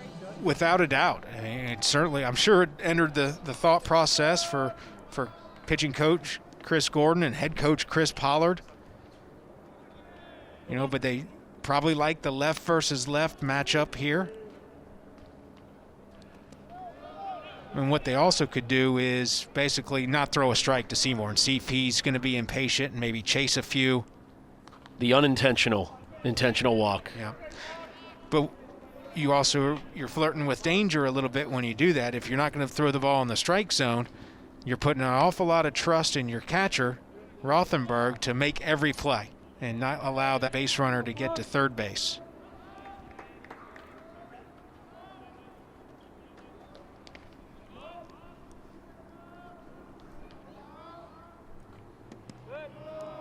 Second straight off-speed pitch in just about the same spot, looking for Seymour to chase. But part of the issue, too, is you put another base runner on, Lanzilli can easily take one out of the park, and all of a sudden you're down 3-0. And you go lefty-righty then at that point. Lanzilli, the right-hander, in behind Seymour. 2-0 the count.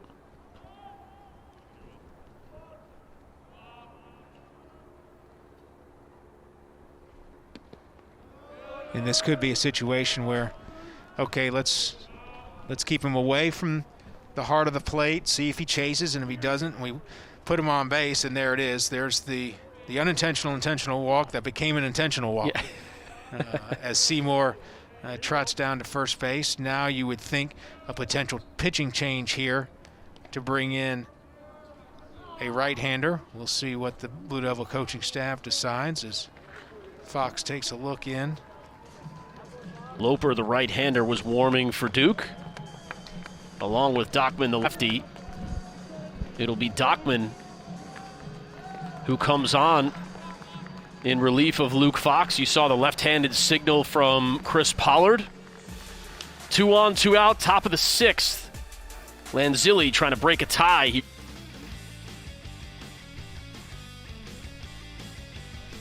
3 2/3 innings of 2-hit shutout baseball pitched by Luke Fox, although he is responsible for the 2 runners on. Costello and Seymour for Wake Forest. In steps Matt Dockman. There you can see what he's done. His last 5 appearances has been terrific for the Blue Devils on the season. 0-1 with a 2.37 ERA, 19 innings, 15 hits, only 5 runs, all of them earned, a 25 strikeout to 5 walk, 5-to-1 ratio, and spectacular the last 5 times he has towed the rubber. As good as anybody in the league over the last month, according to Coach Pollard. Bit of a slow starter traditionally.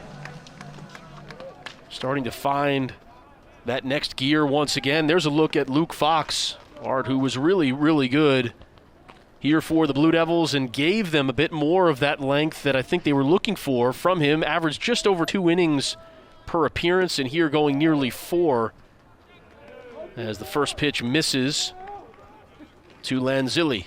Yeah, terrific job by Fox to get into his 4th inning and turn it over to Dockman, the ultimate veteran, the senior from Hilliard, Ohio, who's pitched in just so many high-pressure games for the Blue Devils. When you talk about postseason, back in 2018, pitching on the road against Texas Tech in the Super Regional, 2 games. 2019 regionals against Texas A&M, Super Regionals against Vanderbilt. I mean, the guy oozes with experience. The 1-1 breaking pitch finds the zone, 1-2, as Lanzilli faces Dockman for the first time here tonight.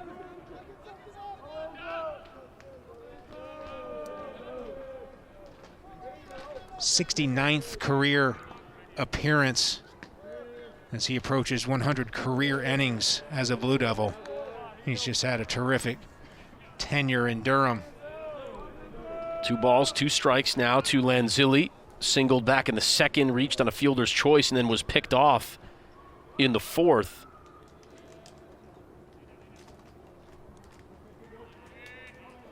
Went from 1 on, 1 out to 2 outs, bases clear back in that fourth inning. Lanzilli fouls that one away.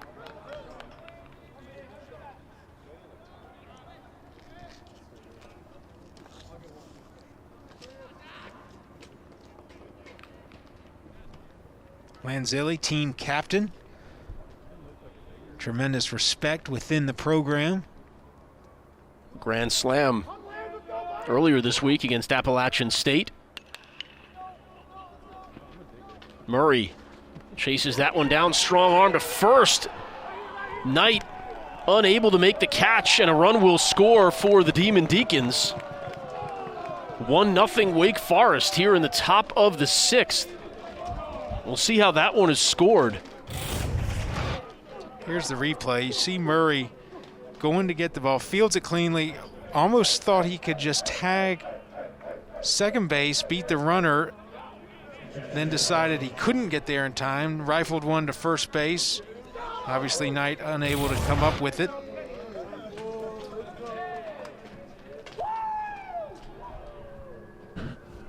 Nonetheless, Wake Forest takes a 1-0 lead. So that scores Costello from second. Seymour now at third. Lanzilli at first. A 1-0 lead for Wake Forest. Ruled a single for Lanzilli. And then an error on the first baseman. It'll be an unearned run.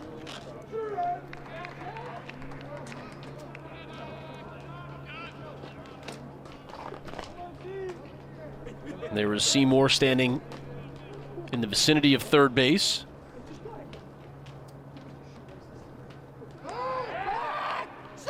First and third situation here. You wonder if Wake Forest will try to put something on.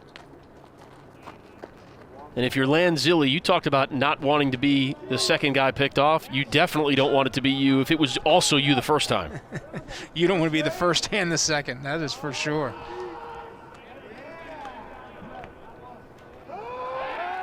Couple of checks on Lanzilli by Dockman, with Muntz at the plate, ahead in the count 1-0.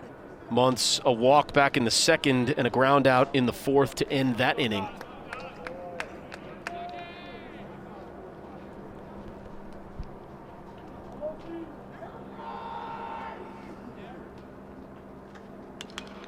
So if you're scoring at home, first and second, 2 outs, the infield single loads the bases, and then the error charge to Knight allows Costello to score from third and Seymour to advance from second to third. So it is an unearned run at the moment. If Muntz gets a hit, then the first run would certainly be earned. Fouled away, 1-2.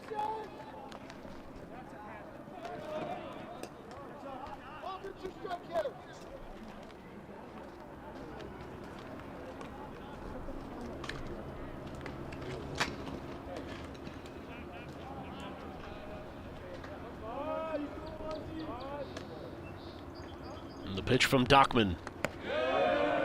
Nice job by Muntz to lay off. 2 balls, 2 strikes here with 2 outs and 2 on. No one said a word. Lanzilli finds his way to second base on the play. Now a couple of runners in scoring position for the Demon Deacons, and 2 down. You see Will Hoyle there on the third base side of second base, so a significant shift in play for the Blue Devil defense. Fouled away again by Muntz.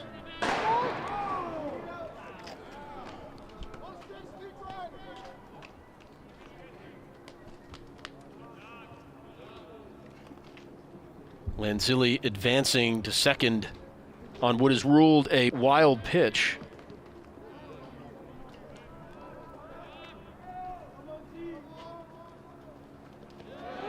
Blocked by Rothenberg. Good shake there. Come on. Good leg swipe. Full count now as the Blue Devils trying to escape with only one run of damage here in the top of the sixth. This Demon Deacon offense, explosive. One swing of the bat. Could be looking at a 4-0 game. Muntz toward the Blue Monster. Is that the swing? Is it 4-0? It is indeed.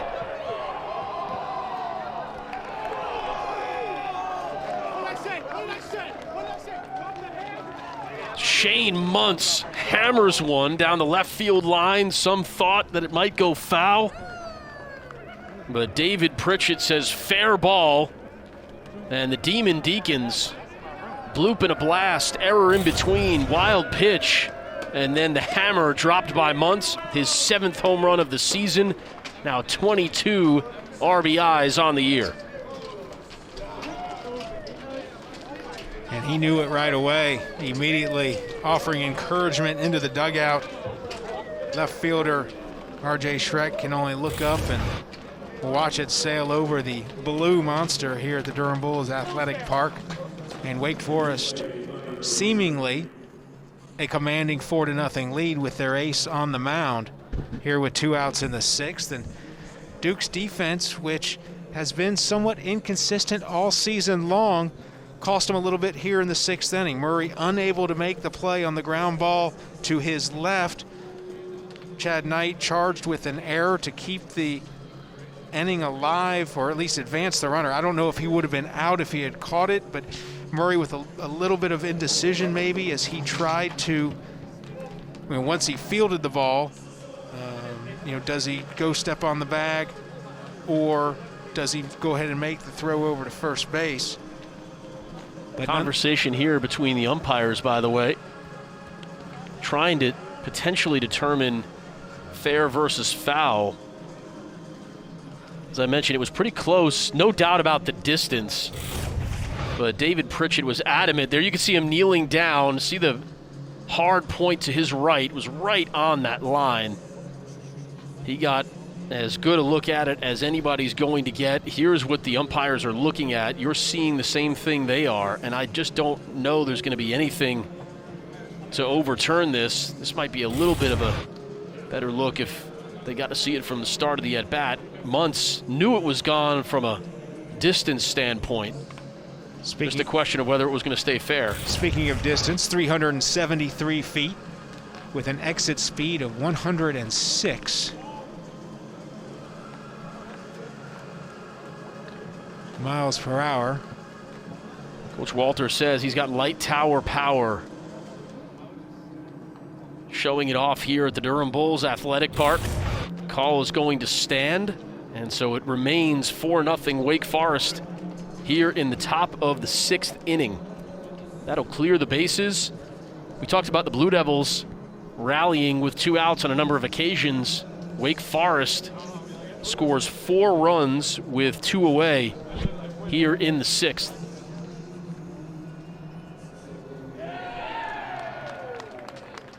There you see the official signal.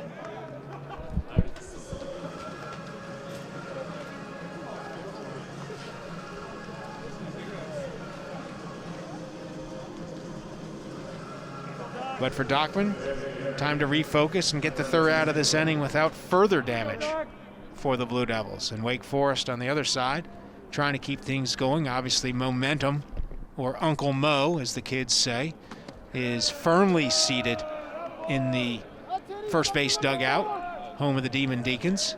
Ball 1 to Brendan Tinsman. I think you got your wish. We saw the Ryan Cusick full haircut there in the dugout. Yes, we did. And it was a treat.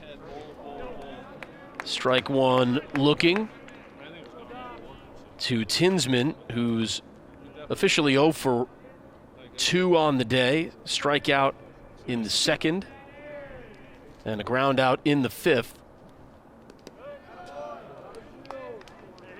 As the tempo of this game has ground to a halt in the top of the 6th inning. It started with the leadoff single by Costello. Fox retired the next 2. Then it was the walk to Bobby Seymour, the single by Lanzilli, and then the 3-run home run by Muntz. 4-0, a 2-2 count.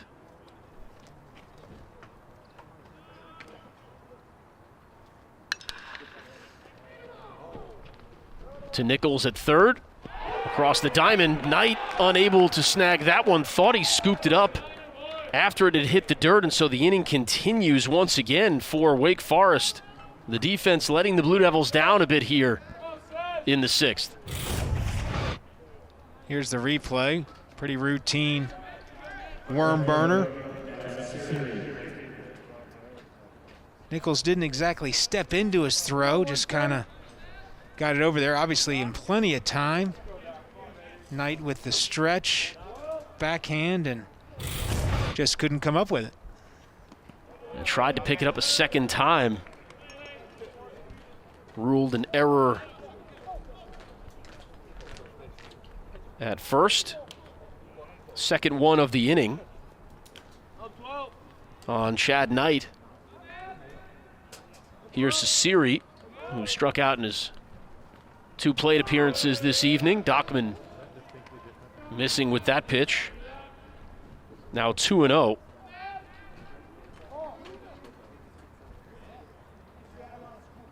You wonder how long Dockman will be in there from a pitch count standpoint. At 20 right now. Big swing there for Sasiri.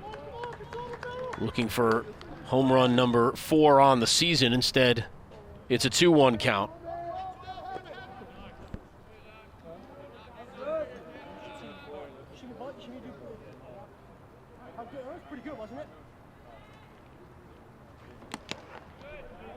Similar result that time as the count evens at 2-2. Dockman rear back and fire 2 straight fastballs for strikes that Sasiri took big cuts, came up empty. As Dockman pulls the count even, 2 balls and 2 strikes. Nice breaking pitch there by Dockman. That will end the inning, but not before the monster 3-run home run. Maybe it's the Munster 3-run home run. Shane Muntz goes yard here at the DBAP. Demon Deacons by 4.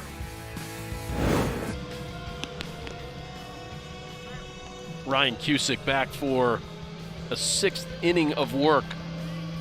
Coach Walter saying that to be the team we want to be, Cusick has to be a guy that gives them 7 innings.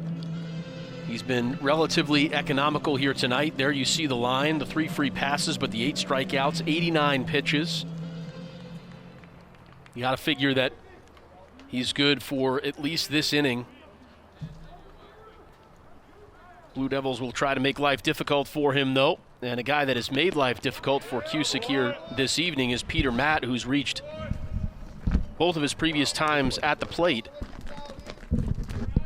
It was Matt who was batting when R.J. Schreck was caught stealing to end inning number 5. A couple of base running errors in that half inning. Then in the top of the 6th, it was the defensive miscues for Duke. So really some unforced issues here for the Blue Devils in game 1, the middle innings here.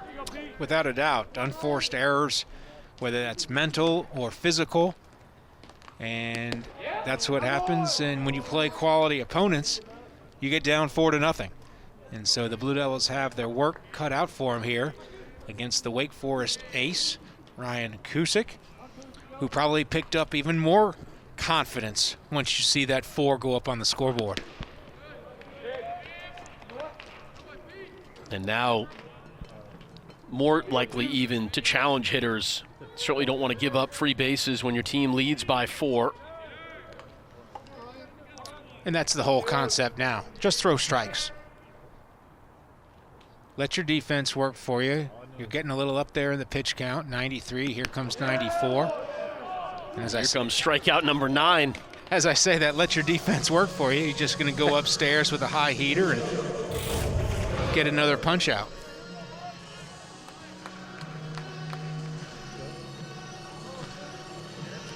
Nine of the 16 outs for Cusick here this evening have come via the strikeout.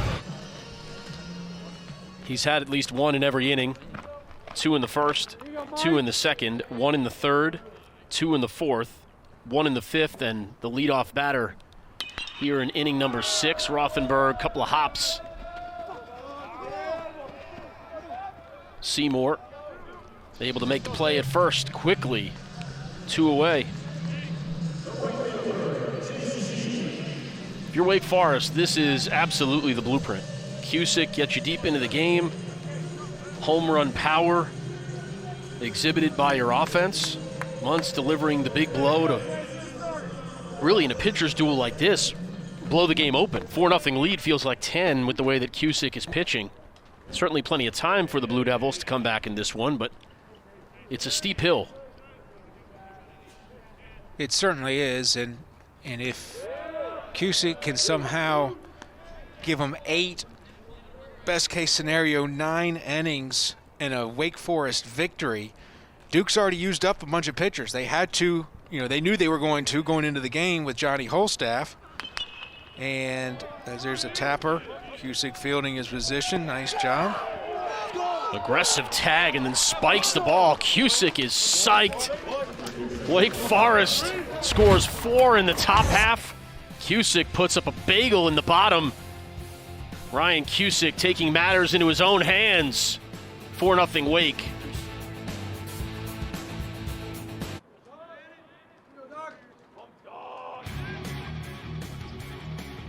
Ryan Cusick showing off the haircut, has the stat line to back it up.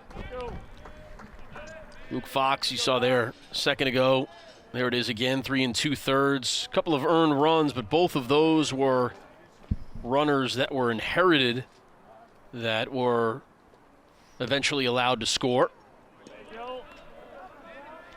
0-2 as Dockman continues to pitch for the Blue Devils against Pierce Bennett, number 9 hitter for Wake Forest. 0-2 on the evening is Bennett.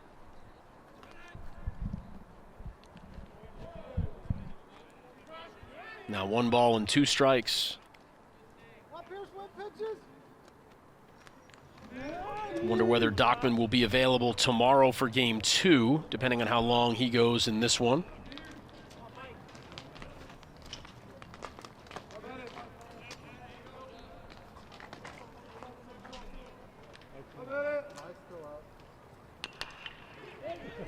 High hop over the head of Dockman. Hoyle making the bare-handed play, not in time. A bit unlucky there for Matt Dockman, and it's been that kind of game for the Blue Devils the last 30 minutes or so here, as Bennett will lead off the 7th with an infield single. Just a chopper over the mound. Hoyle charges it, fields it cleanly, just hustling out of the box was Bennett.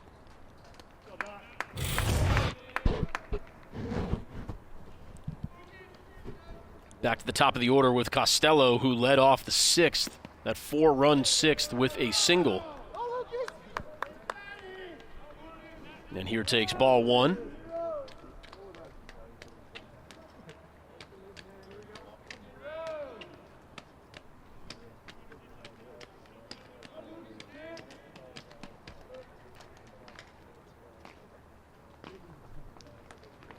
Fourth inning for Wake Forest, getting the leadoff man on base. 4 out of 7, 57%. That's pretty darn good. All 4 of those leadoff hitters reaching via a single. Now the 1-1 from Dockman is low, 2 balls and a strike. No action in the Wake Forest bullpen, so it's Cusick's game, at least you would think, into the 7th.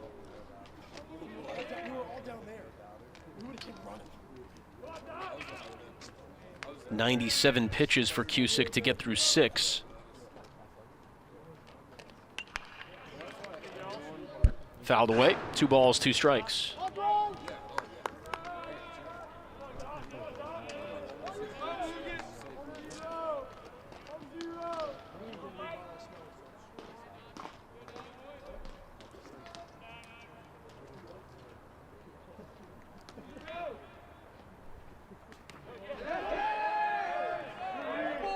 That one gets away from Rothenberg, and Bennett reaches second.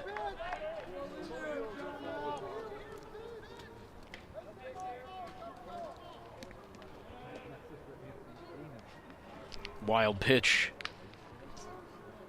for Dockman. His first of the season. And the 3-2 upstairs. And Costello takes his base, so the first 2 have reached here in the 7th. And if you're Duke, just too much free offense given to Wake Forest between the errors, wild pitches, walks. Team that doesn't need any help. No, they don't. And a team that has power, capability up and down the lineup, and obviously in the 6th inning, some free offense provided by the Duke defense. And then all of a sudden, one swing of the bat, and there's your sacrifice bunt with runners at first and second, nobody out. And close play at first base. Very close.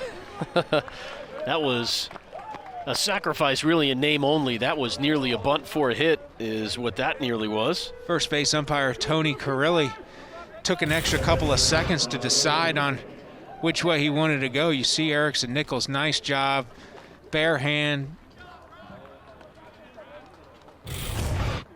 and the punch out. Very close play. So the successful sacrifice for Turconi brings Wilkin to the plate with 2 runners in scoring position. And that is a little bit outside of the playbook, as Wilkin is intentionally walked.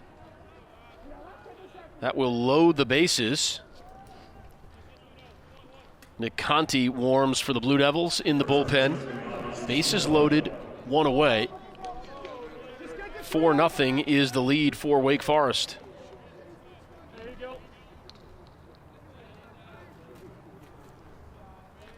Set up the double play with only 1 out in the inning by loading the bases. You get the left versus left. Although sometimes I think when you've got a batter as good as Seymour digging in, the left versus left may just go out the window. But you play the percentages if you're Chris Pollard and the Blue Devil coaching staff. Seymour stares at strike 1.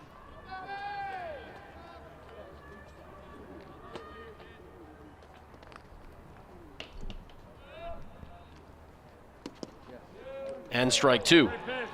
Good start for Dockman in the at-bat.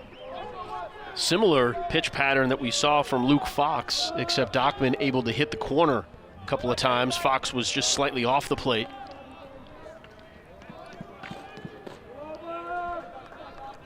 The key here, Dockman no place to put Seymour. Obviously when Fox was pitching first base was open.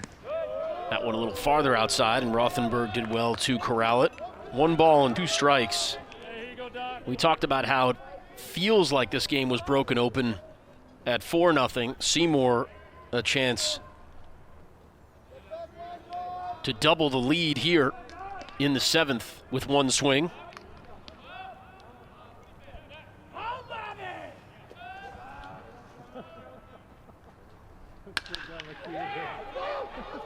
Seymour goes the other way, and that one is just foul. Seymour showing off a little bit of his opposite field power there. Just nice raw power. Pitch down in the strike zone.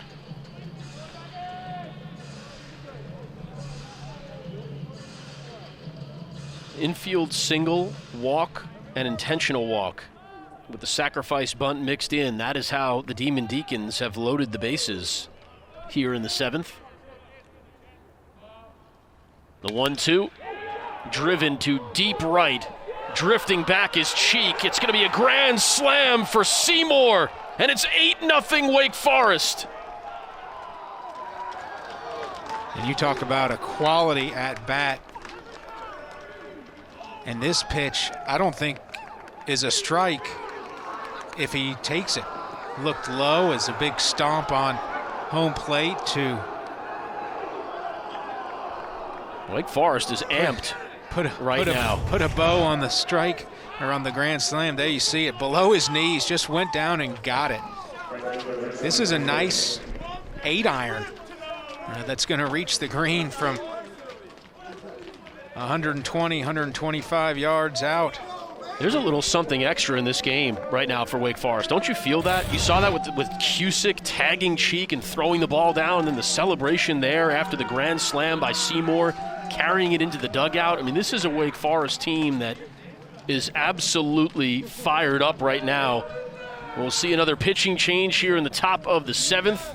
Seymour, perhaps the decisive blow and the stomp on home plate. 8-0 Deacs in game 1.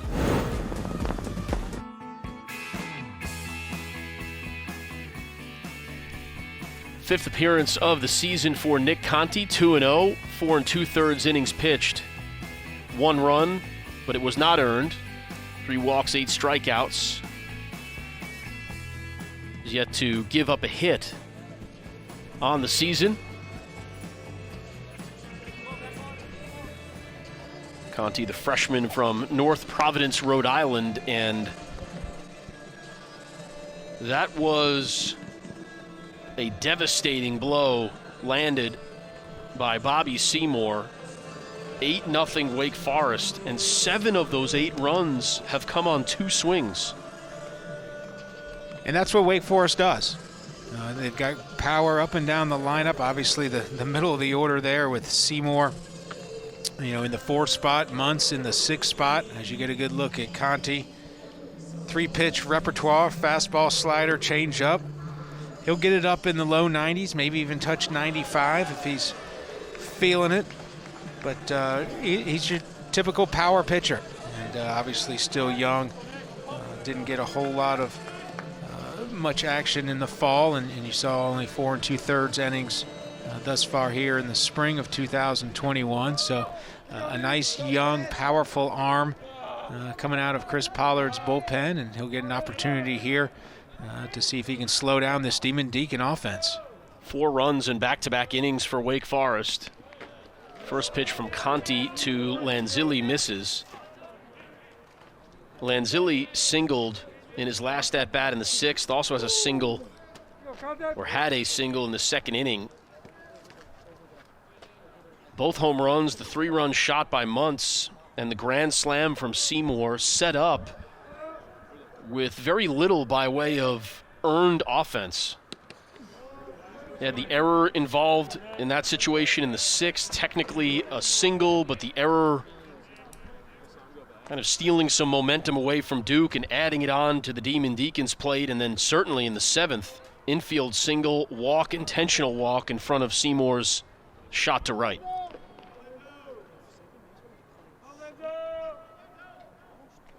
The 1-1 from Conti, 2-1. And you mentioned the errors, and you also mentioned kind of the lapses that Duke has had, especially here in the middle innings. The 2 runners getting picked off. That was instrumental because momentum had shifted into the Duke dugout.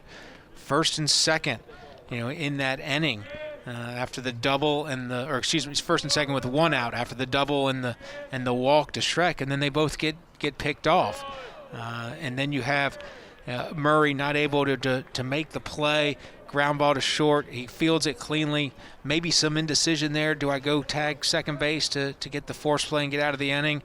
Makes the throw that Chad Knight can't handle, and just a lapse. And it wasn't anything crazy that happened, but then Wake Forest capitalized. And so not only do you look at Duke and say, okay, did they make an error, whether it was an error in the scorebook or not, as there's maybe a strikeout there or just a strike called.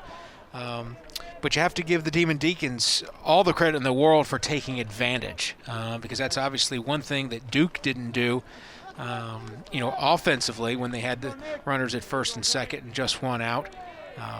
And so Wake takes advantage. They get the 4 runs in the 6th, and then a huge blow. As that's a close call. That's a tough one there to take if you're Lanzilli, but nonetheless, get back in the batter's box with a full count and go back to work.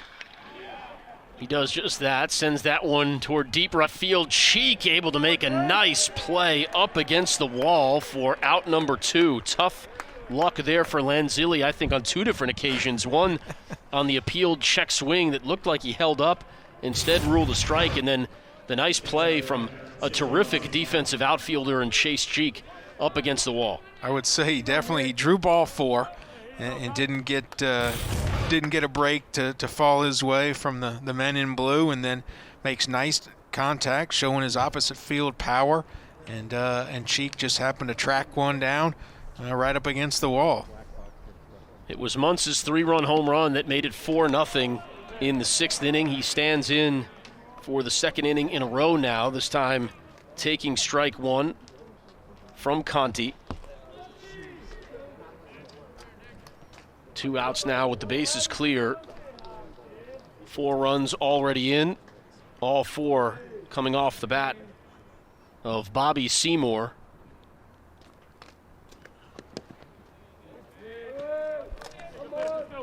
There's ball 1. Didn't miss by much. That might have been one of those where, because Rothenberg got crossed up a bit, didn't get the strike call. You talked a lot, Art, about the success that Brock Wilken has had batting in front of Seymour. The amount of respect that is given to Seymour, you can see why on that one swing, just depositing that pitch in the right field seats. Without a doubt. And Seymour obviously is a known commodity, nationally and across the college baseball landscape. I mean, you don't earn ACC Player of the Year honors just by hanging around and hitting 235 with a couple of home runs. I mean, this young man is a fantastic baseball player, and to have him in the 4th spot, sitting right behind the young, powerful freshman third baseman Wilken, that 1-2 punch at 3-4 in the order is fantastic. And that's just a little piece of Wake Forest's lineup. Obviously, Muntz, 3-run home run tonight. Leadoff man Costello on base, 2 out of 4 plate appearances. That's huge. Number 2 guy in the order, Turconi, gets a sacrifice bunt down, when it was needed. We mentioned Wake Forest, not really their mode of operation to sacrifice guys open, but when he was called upon, he executed. And quite frankly, this game has come down to execution. Wake Forest has executed at a higher level than Duke has, and whether that's making pitches at the right time, whether that's defense under pressure situations, and then obviously swinging the bat. A 3-run homer and a grand slam.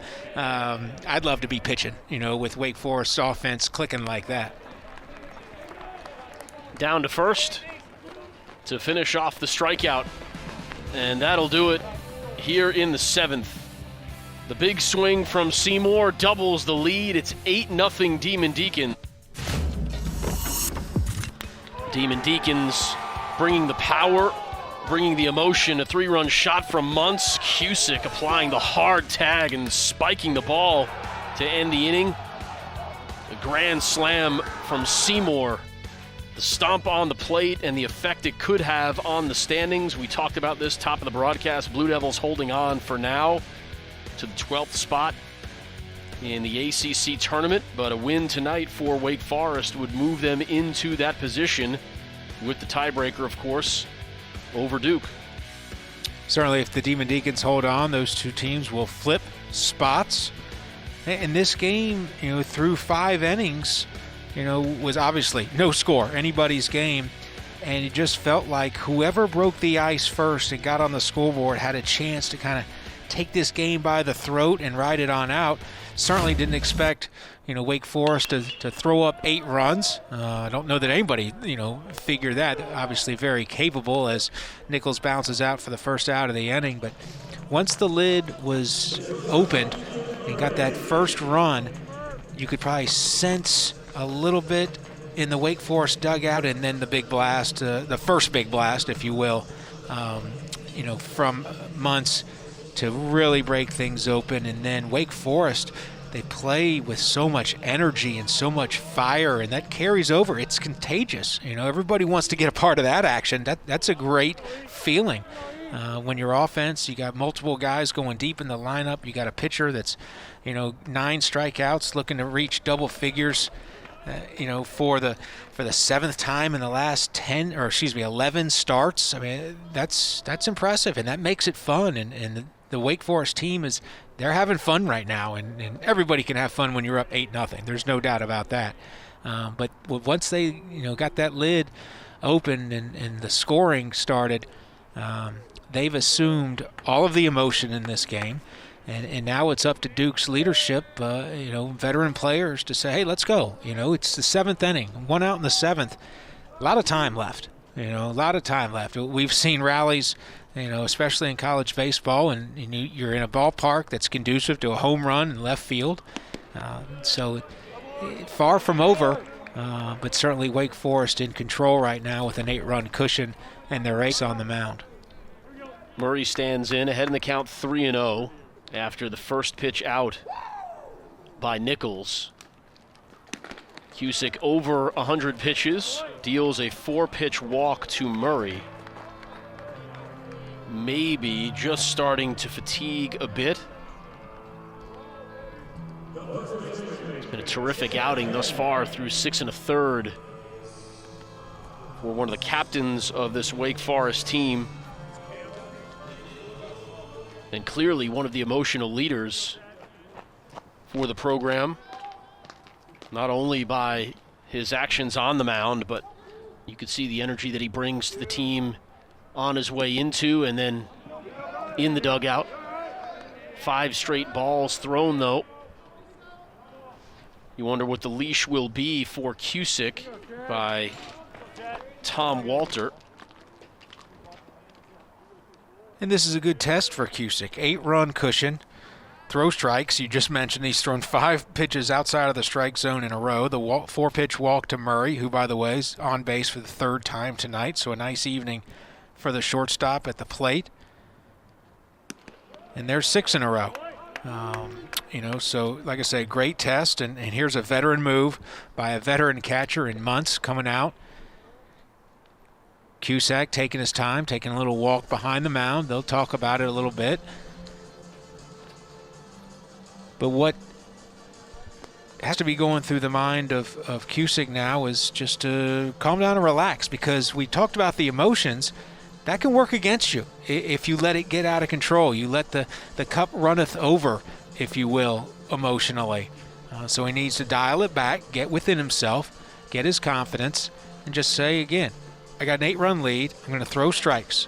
Obviously he is a strikeout pitcher. You don't average over 15 strikeouts per 9 innings if you don't have great stuff, but let your defense work for you. You get a ground ball here, turn 2, and then everything's okay.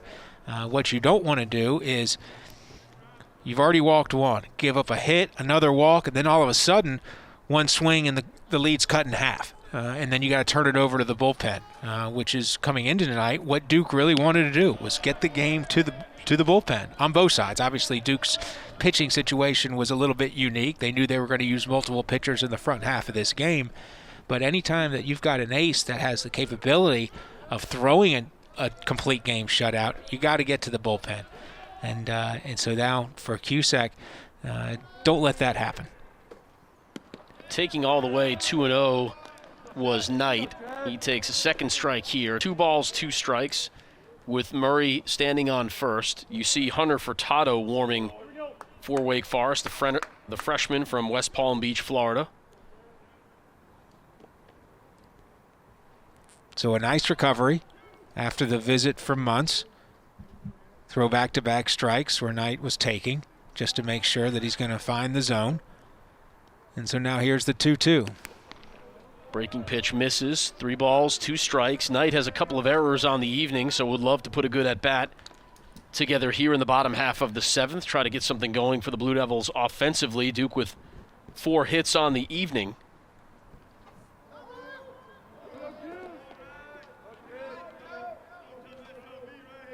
But no more than 1 hit in any 1 inning. Cusick has done a nice job scattering those 4. And there is strike 3 looking.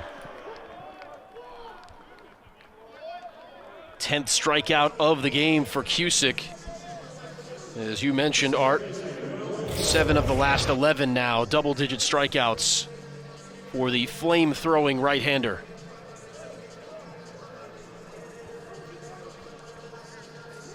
Really nice pitch. Knight taking there. 3rd strikeout looking for Cusick. Brings up Will Hoyle with 2 down and a runner on. Big swing and a miss there for Hoyle.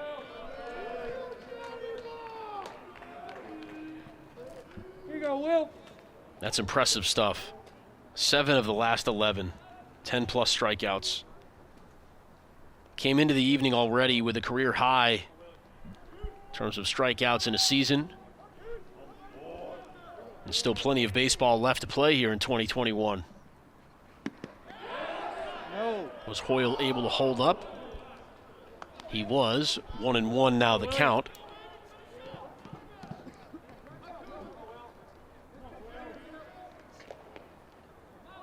Hoyle twice a strikeout victim, but both quality at-bats against Cusick. 7 pitches back in the 2nd inning. 8 that he saw in the 5th. Breaking pitch in there for strike 2.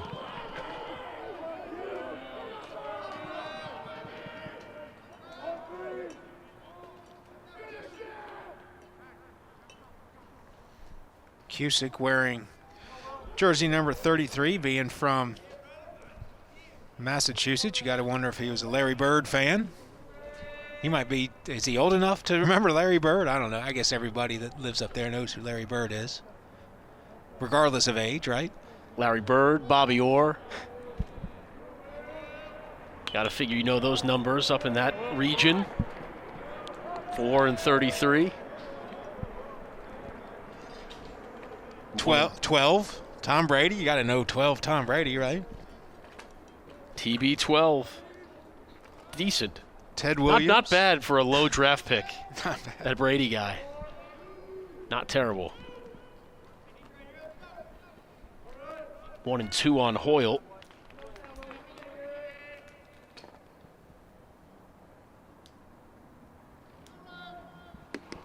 Upstairs. It is strikeout number 11. Back-to-back strikeouts to end the 7th for Cusick, who's fired up once again. Bringing the heat, bringing the emotion. And Wake Forest bringing an 8-0 lead to the 8th.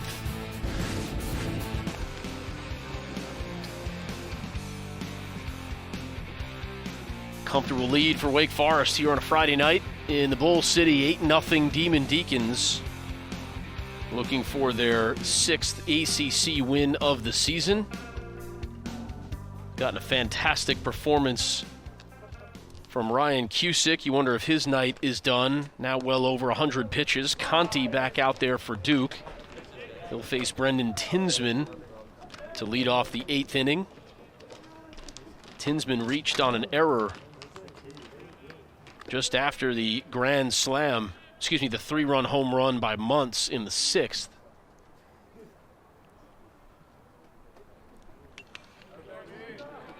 And now a 1-1 count.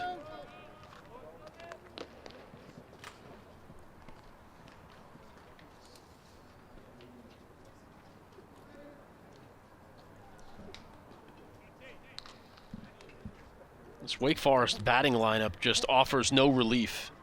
Seems like everybody in the order can hit for power, capitalize on mistakes. It's a nice breaking ball by Conti to get ahead in the count, 1-2.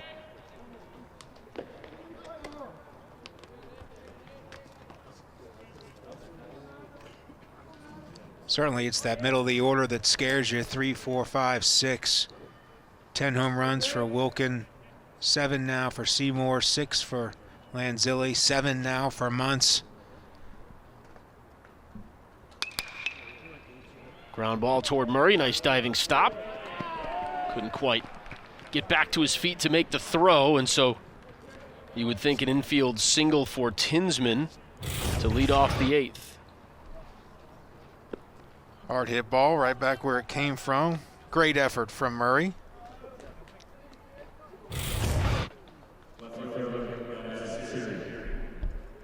Adam Sasiri 0 for 3 with 3 strikeouts. Hoping to avoid the golden sombrero here in game 1, although it'll be quickly forgotten if the score holds.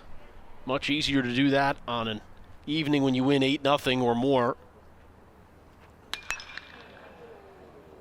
It won't be a strikeout, but it will be a fly out as Loperfido closes his glove on the first out of the inning.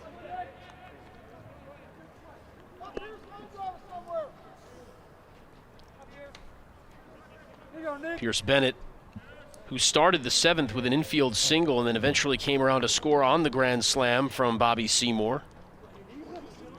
He'll face Conti now for the first time.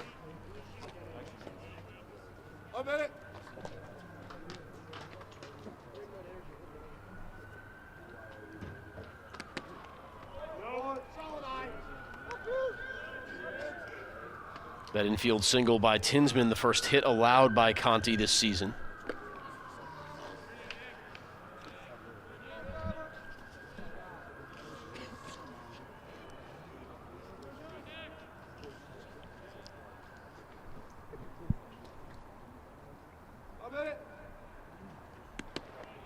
Breaking pitch finds the strike zone. 1 ball, 1 strike to the number 9 hitter for the Demon Deacons.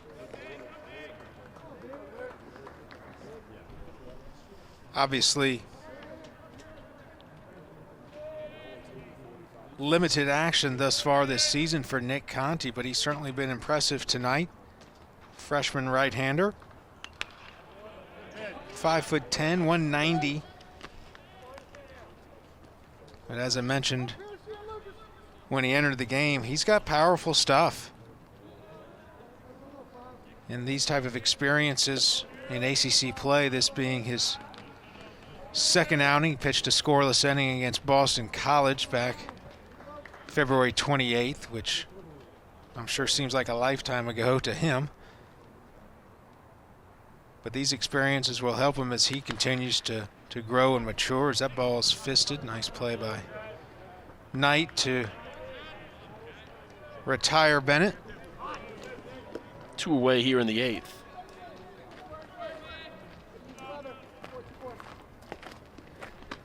Costello will look to extend the inning for Wake Forest. He's reached base in his last 2 plate appearances, a single and came around to score in the 6th. And then a walk and a run scored in the 7th. Costello now 17 runs scored on the year.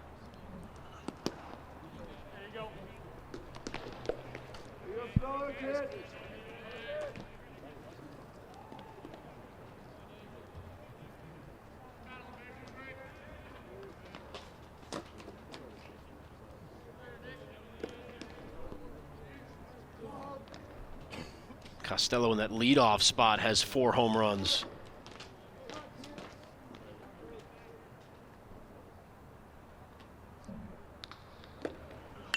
The 1-0.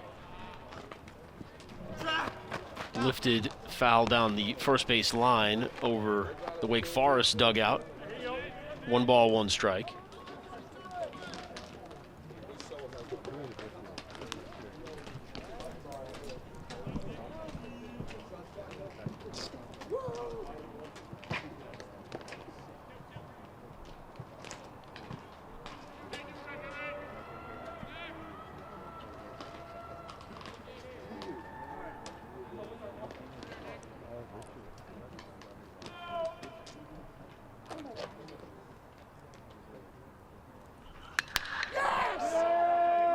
Line drive toward Loperfido in center.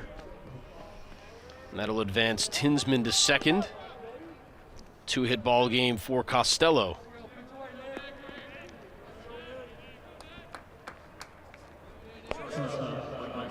Wake Forest not content to simply go quietly into the night, looking to add on to this 8-0 lead.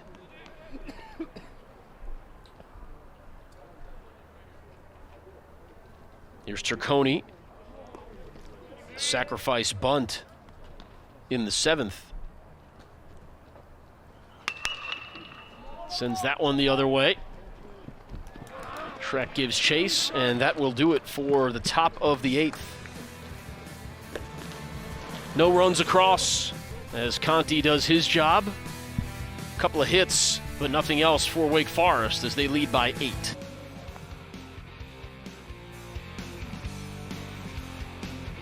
The night is over for Ryan Cusick, and what a night it was. 7 innings of shutout baseball, 4 hits, 4 walks, 11 strikeouts, 113 pitches. And he hands things off to Brennan Oxford. Demon Deacons taking an 8-0 lead here into the bottom of the 8th. Oxford, the left-hander. There you see the numbers on the season.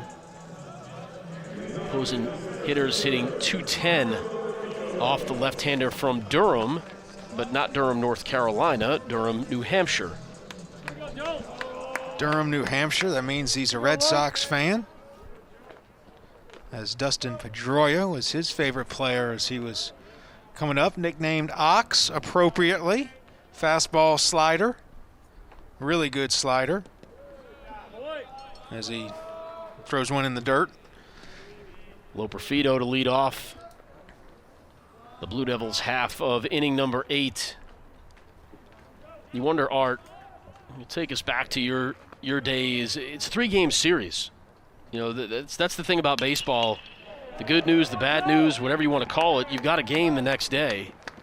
And an opportunity for the Blue Devils, certainly. There's no clock in this sport, so they've got 6 outs to work with. No reason they can't come back in this game, but if nothing else, taking some momentum into tomorrow.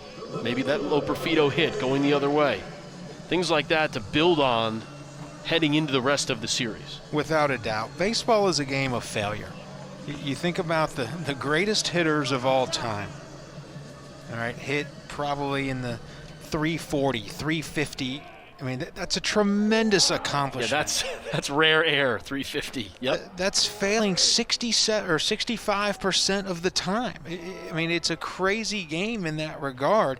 You have to have a short memory, and that's pitch to pitch, you know, ground ball to ground ball, at bat to at bat, and especially game to game. You know, when you're talking about 3-game series, that there's a lot on the line here. We've put up the standings a couple times. These two teams are 12-13 in the standings, and only 12 go to the postseason, at least to the ACC tournament. You know, so picking up any bits and pieces of momentum. You know, if things carry on as they have this evening, you say to your opponent in Cusick, great outing. You were terrific. You know, you struck out 11. You shut us out for 7 innings before turning it over to the bullpen. And then you march on. You try and get the next guy the next day. So you bring up a good point. You've got to put this behind you. Baseball's funny.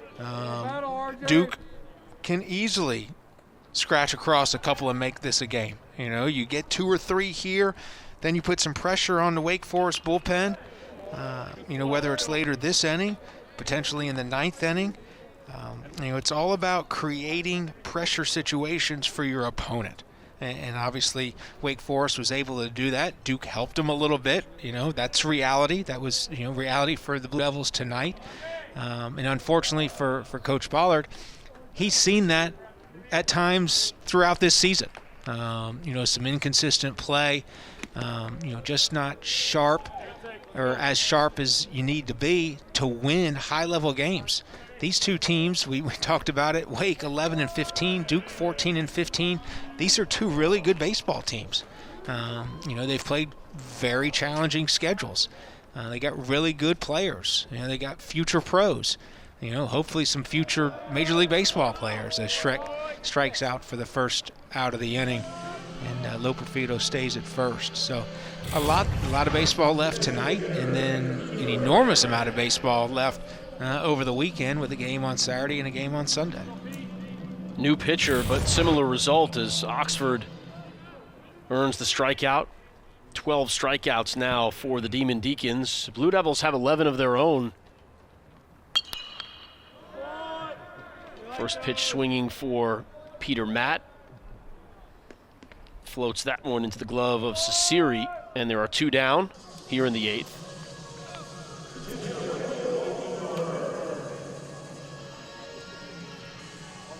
Brings up Michael Rothenberg. 0 for 3 on the day. Strikeout, ground out, fly out.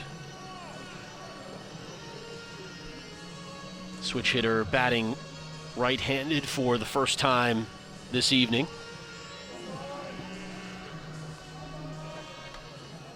Against the lefty Oxford.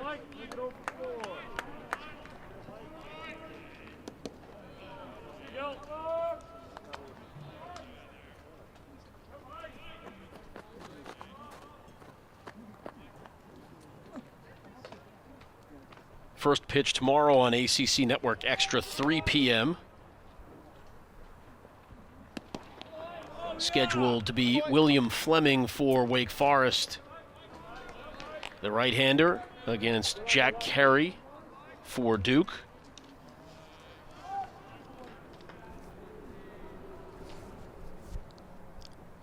Really looking forward to watching Fleming throw. We saw tonight with Cusick get up in the upper 90s.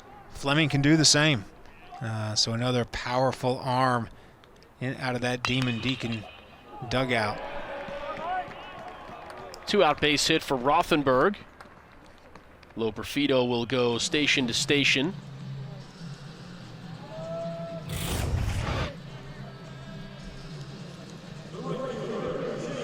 First hit of the evening for Rothenberg, and that's a little bit of what I'm talking about. Maybe that's the difference. Rothenberg has a little bit of a good feeling, good taste in his mouth after game 1. Even if the result isn't what they want as a team, it's a little bit of positive momentum on into tomorrow from an offensive standpoint.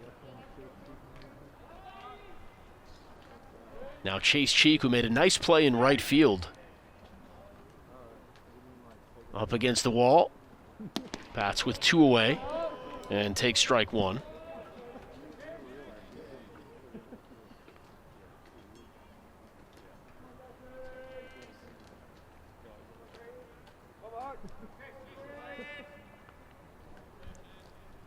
As we cross the 3-hour threshold here in game 1.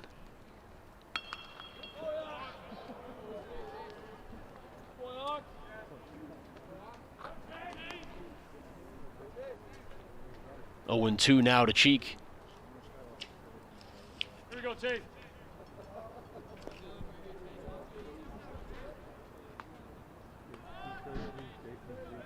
0-2, we'll see if Cheek gets a healthy diet of off-speed stuff. Terrific fastball hitter.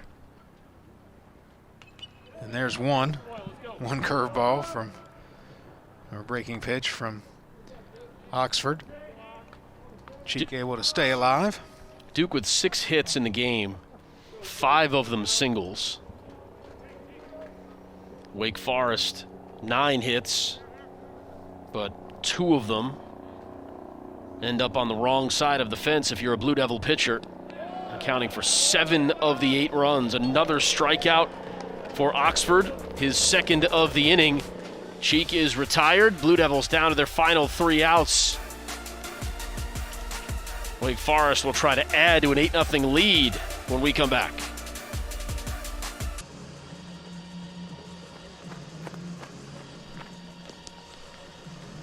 Brock Wilkin due up first for Wake Forest. It'll be against a new pitcher for the Blue Devils. 6th pitcher of the evening as Kyle Sally steps in. His 3rd appearance of the season. No runs allowed, 3 innings pitched, 4 walks, 4 strikeouts. And there you see what the Wake Forest 4, 5, 6 hitters have done this evening. 5 for 10, 7 runs driven in. That'll work. That'll win you a bunch of ball games, especially when you see the grand slam and the 3-run home run, on the docket there. And there's a good look at Kyle Sally, the junior lefty, has a more than capable breaking pitch. Been around, obviously, a couple of years. Getting a chance to hopefully keep Wake Forest off the scoreboard and get Duke back in the dugout down just 8 and hoping for a big-time rally in the 9th. And if you're Wake Forest, 8 isn't enough. You're going to keep swinging the bats. You're not just going to lay them down because anything can happen in this crazy game. And, what Sally can't do here is give up free offense. He needs to find the strike zone and at least make the Wake Forest batters earn it. And that vaunted middle of the lineup here looming in the 9th for the Demon Deacons.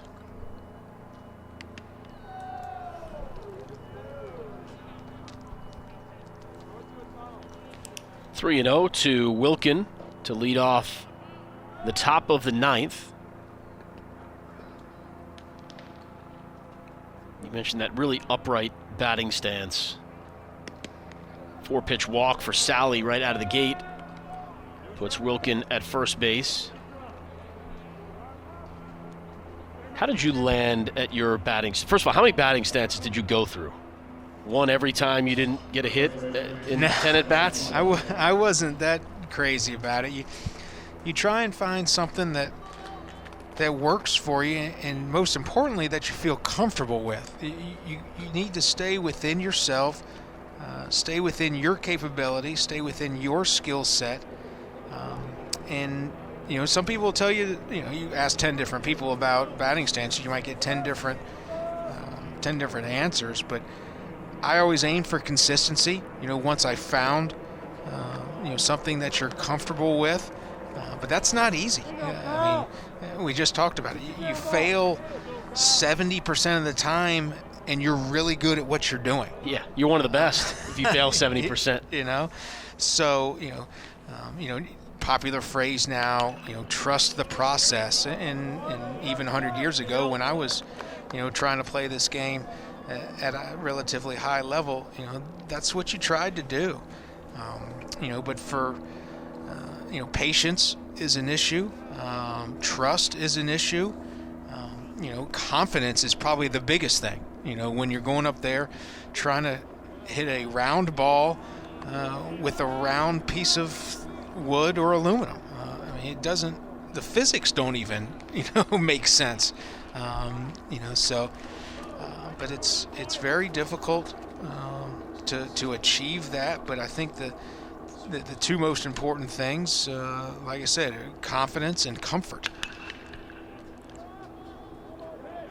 When you see Seymour, and obviously he's had both of those things for a long time. Yeah, plenty of confidence. Because he can flat out play this game, and he's really talented, especially in the batter's box. He's an imposing figure in there. He's got some girth to him. You see how powerful he is, a little bit open stance there. Hands are high. He's already shown us tonight that he can go down and get the low ball, and just with that natural power, pulling that right arm through and getting one up in the air, and he's got enough power to get it out of the yard. So And I look at his stance, and I guarantee you, he's tinkered with that stance a bunch of times, and now he's fine. He stands still, doesn't move the hands much. Obviously got under one there, but a proven commodity in hitting the baseball at this level, which is it's the top level in college baseball. And obviously it'll be fascinating to see how that equates once he leaves Wake Forest. Assuming that professional baseball is in his future, I see no reason why it wouldn't be. Just based on his track record. So watching him develop over these last couple of years has certainly been fun to watch, and see what happens with him going forward. Seymour is retired for the first time since the first inning on the pop-up that Hoyle battled for just a moment. One away here in the top of the ninth as Lanzilli steps in. Lanzilli part of that 4-5-6 order. A couple of singles today. That portion of the lineup, ton of success this evening.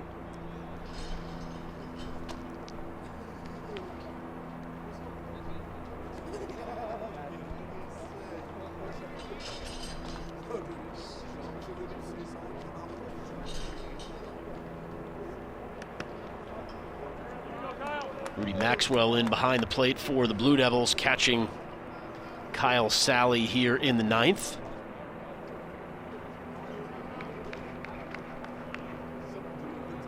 Fourteenth appearance for Maxwell on the season. Lanzilli gives that one a ride back toward the Blue Monster. It's off the wall.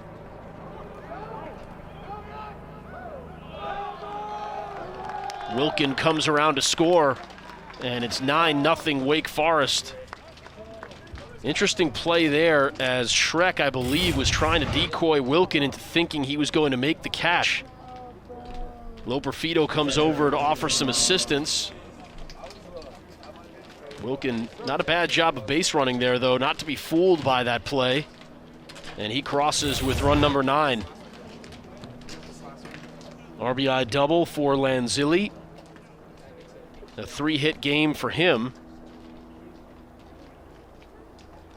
And just like the Blue Devils looking to try to earn some momentum, build some momentum toward tomorrow, this feels like Wake Forest not wanting to get into any bad habits, not wanting to loosen their grip at all, and just keep pouring it on here heading into tomorrow's game too. No doubt. Wake Forest wants no part of letting an ounce of the momentum get out of their own dugout and seep into the third base dugout of the Blue Devils. As Sally throws another one to the backstop, and that'll advance the runner to third base. And that's the key, for Wake Forest is keep applying the pressure, keep having fun, keep playing with emotion. 9-0, it is what it is, but there's no reason to take a play off on either side. Whether you're Duke trying to gain some momentum heading in tomorrow, or if you're Wake Forest wanting to keep putting the pressure on and keep making a statement that we're here to win the series. And obviously that starts with game number 1. They got a fantastic outing from their ace, and kind of got to the middle innings, and the offense proved its mettle. A couple of long balls resulting in 7 of the 8 runs, and tack one on here in the top of the 9th, and we'll see what happens. Obviously Duke needs a monumental rally in the bottom of the 9th. Great shot there, the Wake Forest dugout, and they should be all smiles.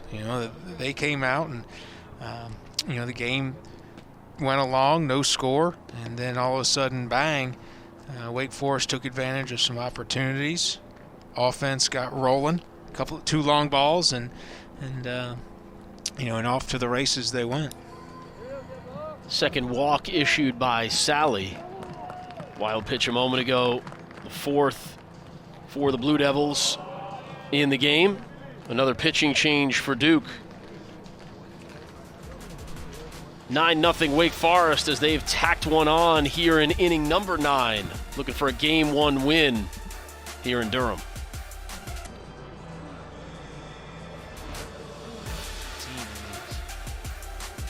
Jay Gamboa becomes the 7th Duke pitcher to face Wake Forest here this evening. Graduate transfer from Skidmore College, right-hander. First appearance of the season for Duke. Plenty of experience at the collegiate level through 152 innings over 4 years.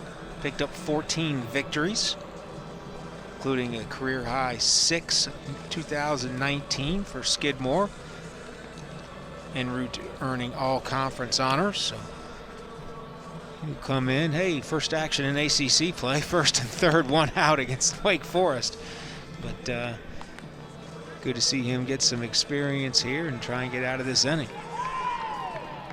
Brennan Tinsman, the first to stand in against Gamboa, coming off an infield single to lead off the 8th inning.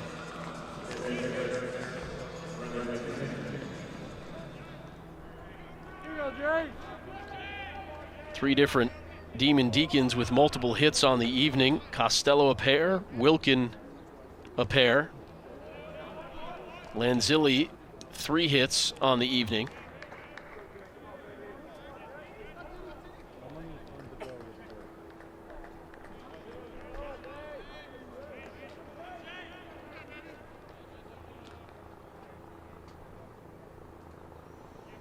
Excuse me, it's Costello and Seymour with 2 hits, Lanzilli with 3, Costello, Wilkin, and Seymour 2 runs apiece.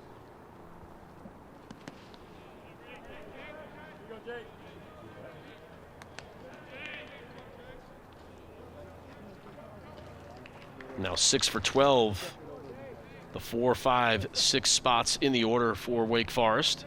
Tinsman ahead in the count, 2-0.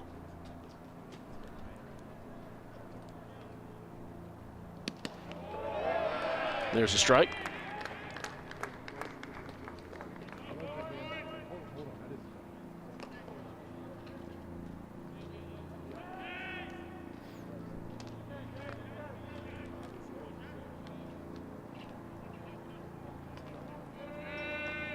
Nine runs on 10 hits for Wake Forest here in game 1 as the count evens at 2-2. Still just 1 out. Runners at the corners.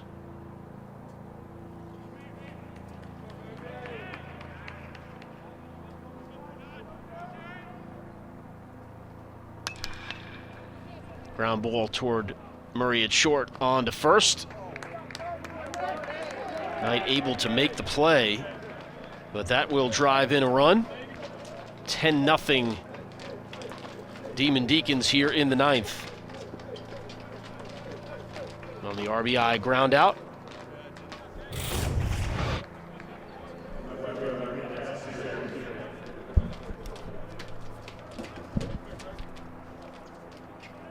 That'll score Lanzilli from third.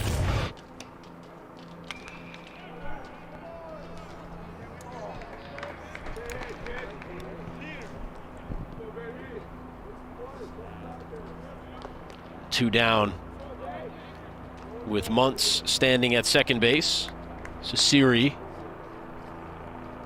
flew out in his last at-bat.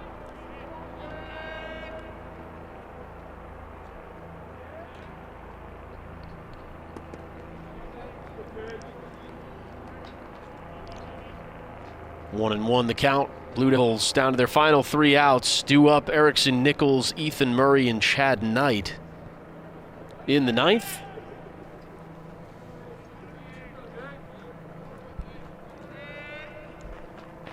Wake Forest seemingly 3 outs away from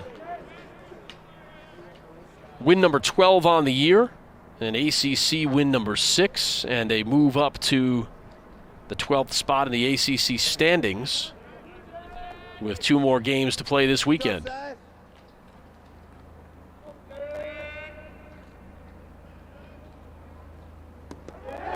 Off speed, the 2-1 count. Big swing for Sasiri. 2 balls, 2 strikes.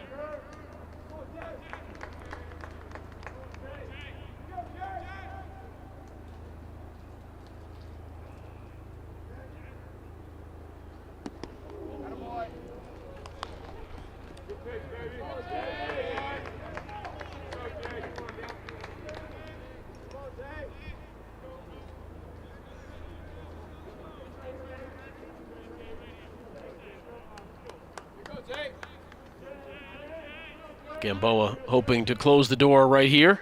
Instead, issues the walk. I think you got to credit Wake Forest here. It would be so easy to just go out there and swing at anything. Game's pretty much in the bag. Just go ahead and get back in the dugout, get back to the hotel, and call it a night. But it's just a relentless approach, really, offensively for the Demon Deacons. Terrific plate discipline, not taking a play off, not taking that bat off, looking to get better. Just a great mentality. And that's a tribute to the coaching staff and setting a culture, that you're going to try and take advantage of every opportunity. And that's not only, not just an opportunity to score a run or to, it's an opportunity just to make a play. Go out there, have fun playing this game. Play it hard, play it the right way, play it with discipline, but ultimately have fun. Big swing from Bennett. Count is 1-1. Interesting, haven't seen a pinch hitter. No substitutions for Coach Walter. The latter stages of this game, perhaps wanting to really build the confidence of his starters heading into games 2 and 3. Another high chopper. Murray has had a couple of those to contend with today, and that's going to be another infield single.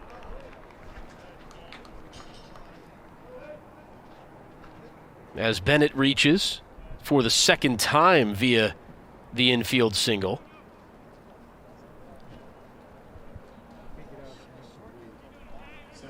That will load the bases.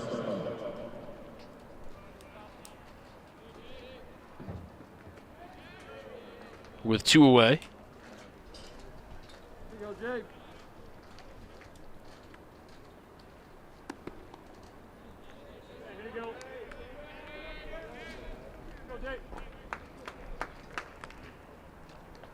Baseball is different than football or basketball in these situations.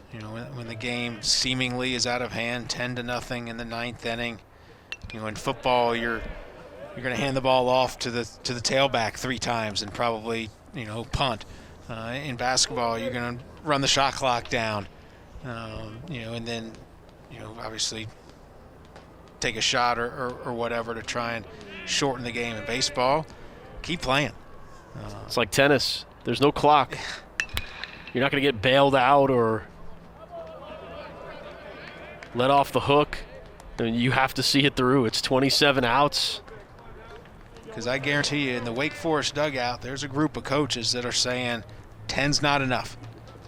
And because they can point to history, that tells you 10's not enough. Whether it's in this series, over 300 games, I bet you one of these teams has come back from a 10-0 deficit. Maybe not in the 9th inning. Who knows? Is that glove? Oh, just off the glove of Murray.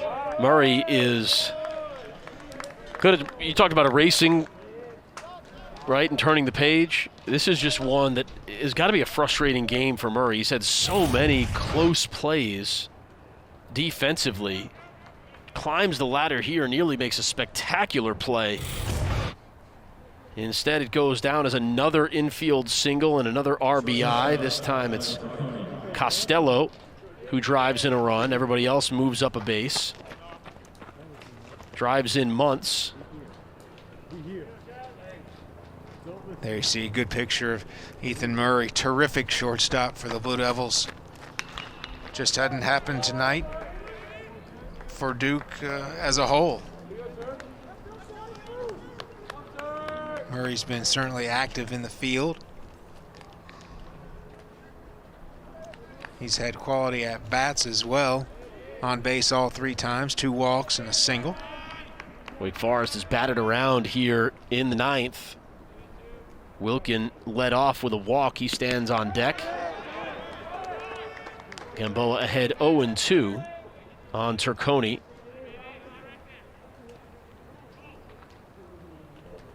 Oh for 4 with a sacrifice bunt.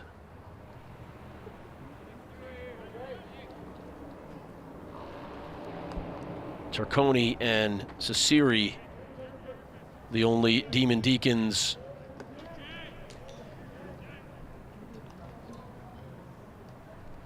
Well, Wilkin doesn't have a hit either, of course. He's walked twice and scored 2 runs, so hard to complain about that effort. But Turconi, Wilkin, and Zasiri without hits thus far this evening.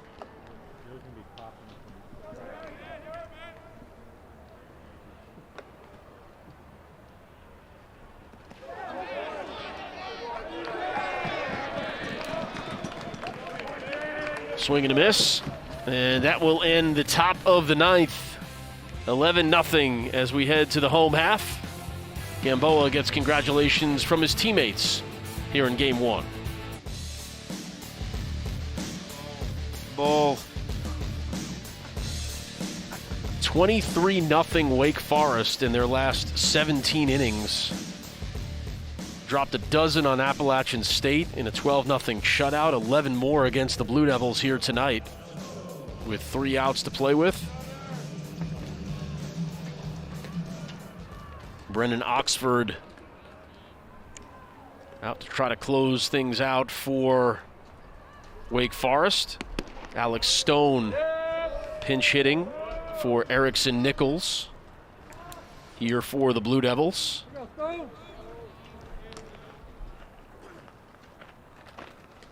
First pinch hitter we've seen for either team this evening. Stone behind in the count, 0-2. Stone, the freshman from Andover, New Jersey.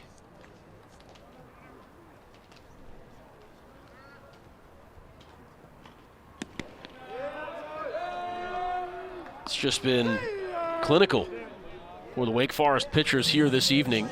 Now 14 strikeouts on the night as Stone is retired. 1 away. Good fastball there from Oxford.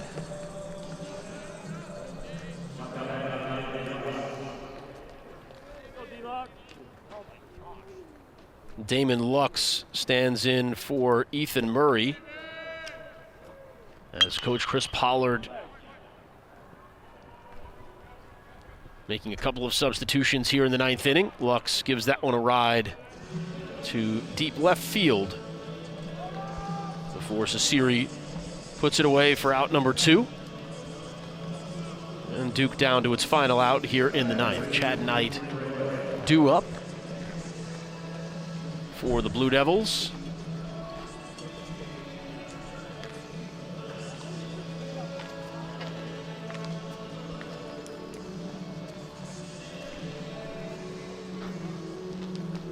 Grant Norris to pinch hit for Duke, and we will have a pitching change. Hey, why not? 2 outs in the bottom of the 9th, 11-0 game. Of course there's a pitching change. Hey, we'll tell you about it on the other side of the break. And one. Buy one, get one. Grab a flame whopper and mix it for an extra buck. Buy one, get your way better. Drive like you work here. That is the theme for the... A fatal work zone crash in Williamson County. The flagger and father of 2 was pronounced dead at the scene. The flagger was killed late Friday evening while doing road work. IDOT and ISP urging drivers to be more aware. More than 4,800 work zone crashes each year. Hitting a worker could result in a fine of up to $25,000 and time in prison. Drivers can learn more at lifeordeathillinois.com.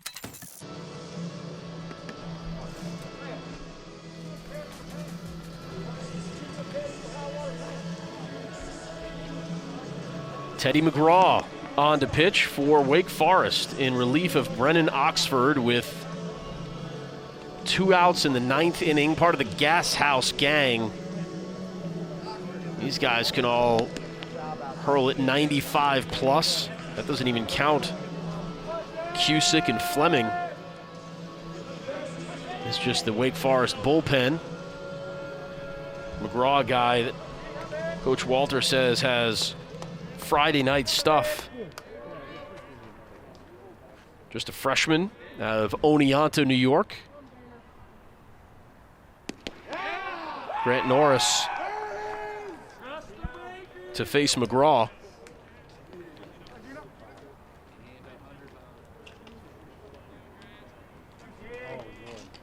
You're not making friends with Count now 1-1. Final hope for the Blue Devils. 2 balls and a strike. Norris on the season 0 for 11, looking for his first hit of the year. 7th appearance.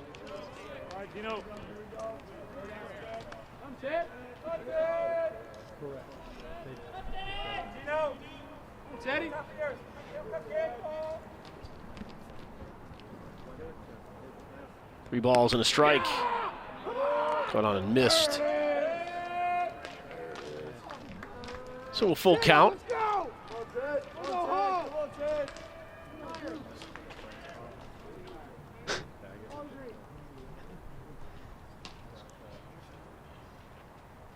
The 3-2. Did Norris hold up? He did, and he'll take his base.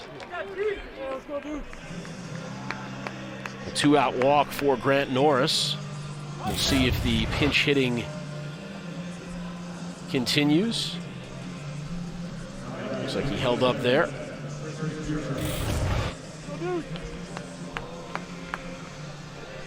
It's Chris Dutra, the redshirt senior from Rye Brook, New York, getting the at-bat for Will Hoyle.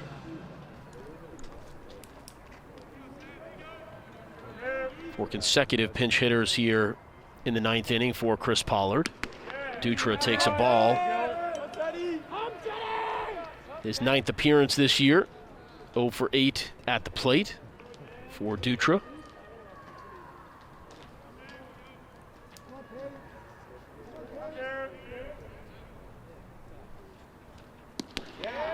There's a strike from McGraw, 1-1.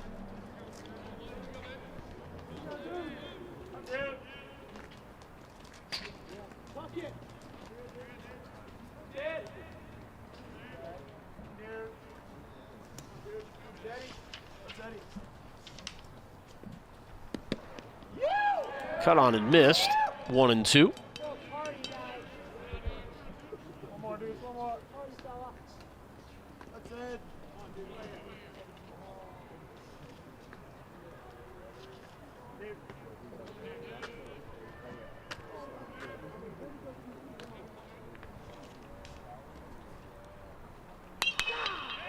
Dutra sends that one into center field. Costello comes on to make the play, and that will do it here for Game 1. A comprehensive 11-0 win for Wake Forest on the back of Ryan Cusick and the middle of a batting order that provides all kinds of power and production. Cusick was as advertised. Fantastic Friday night ace of the staff for the Wake Forest Demon Deacons, and he delivered tonight.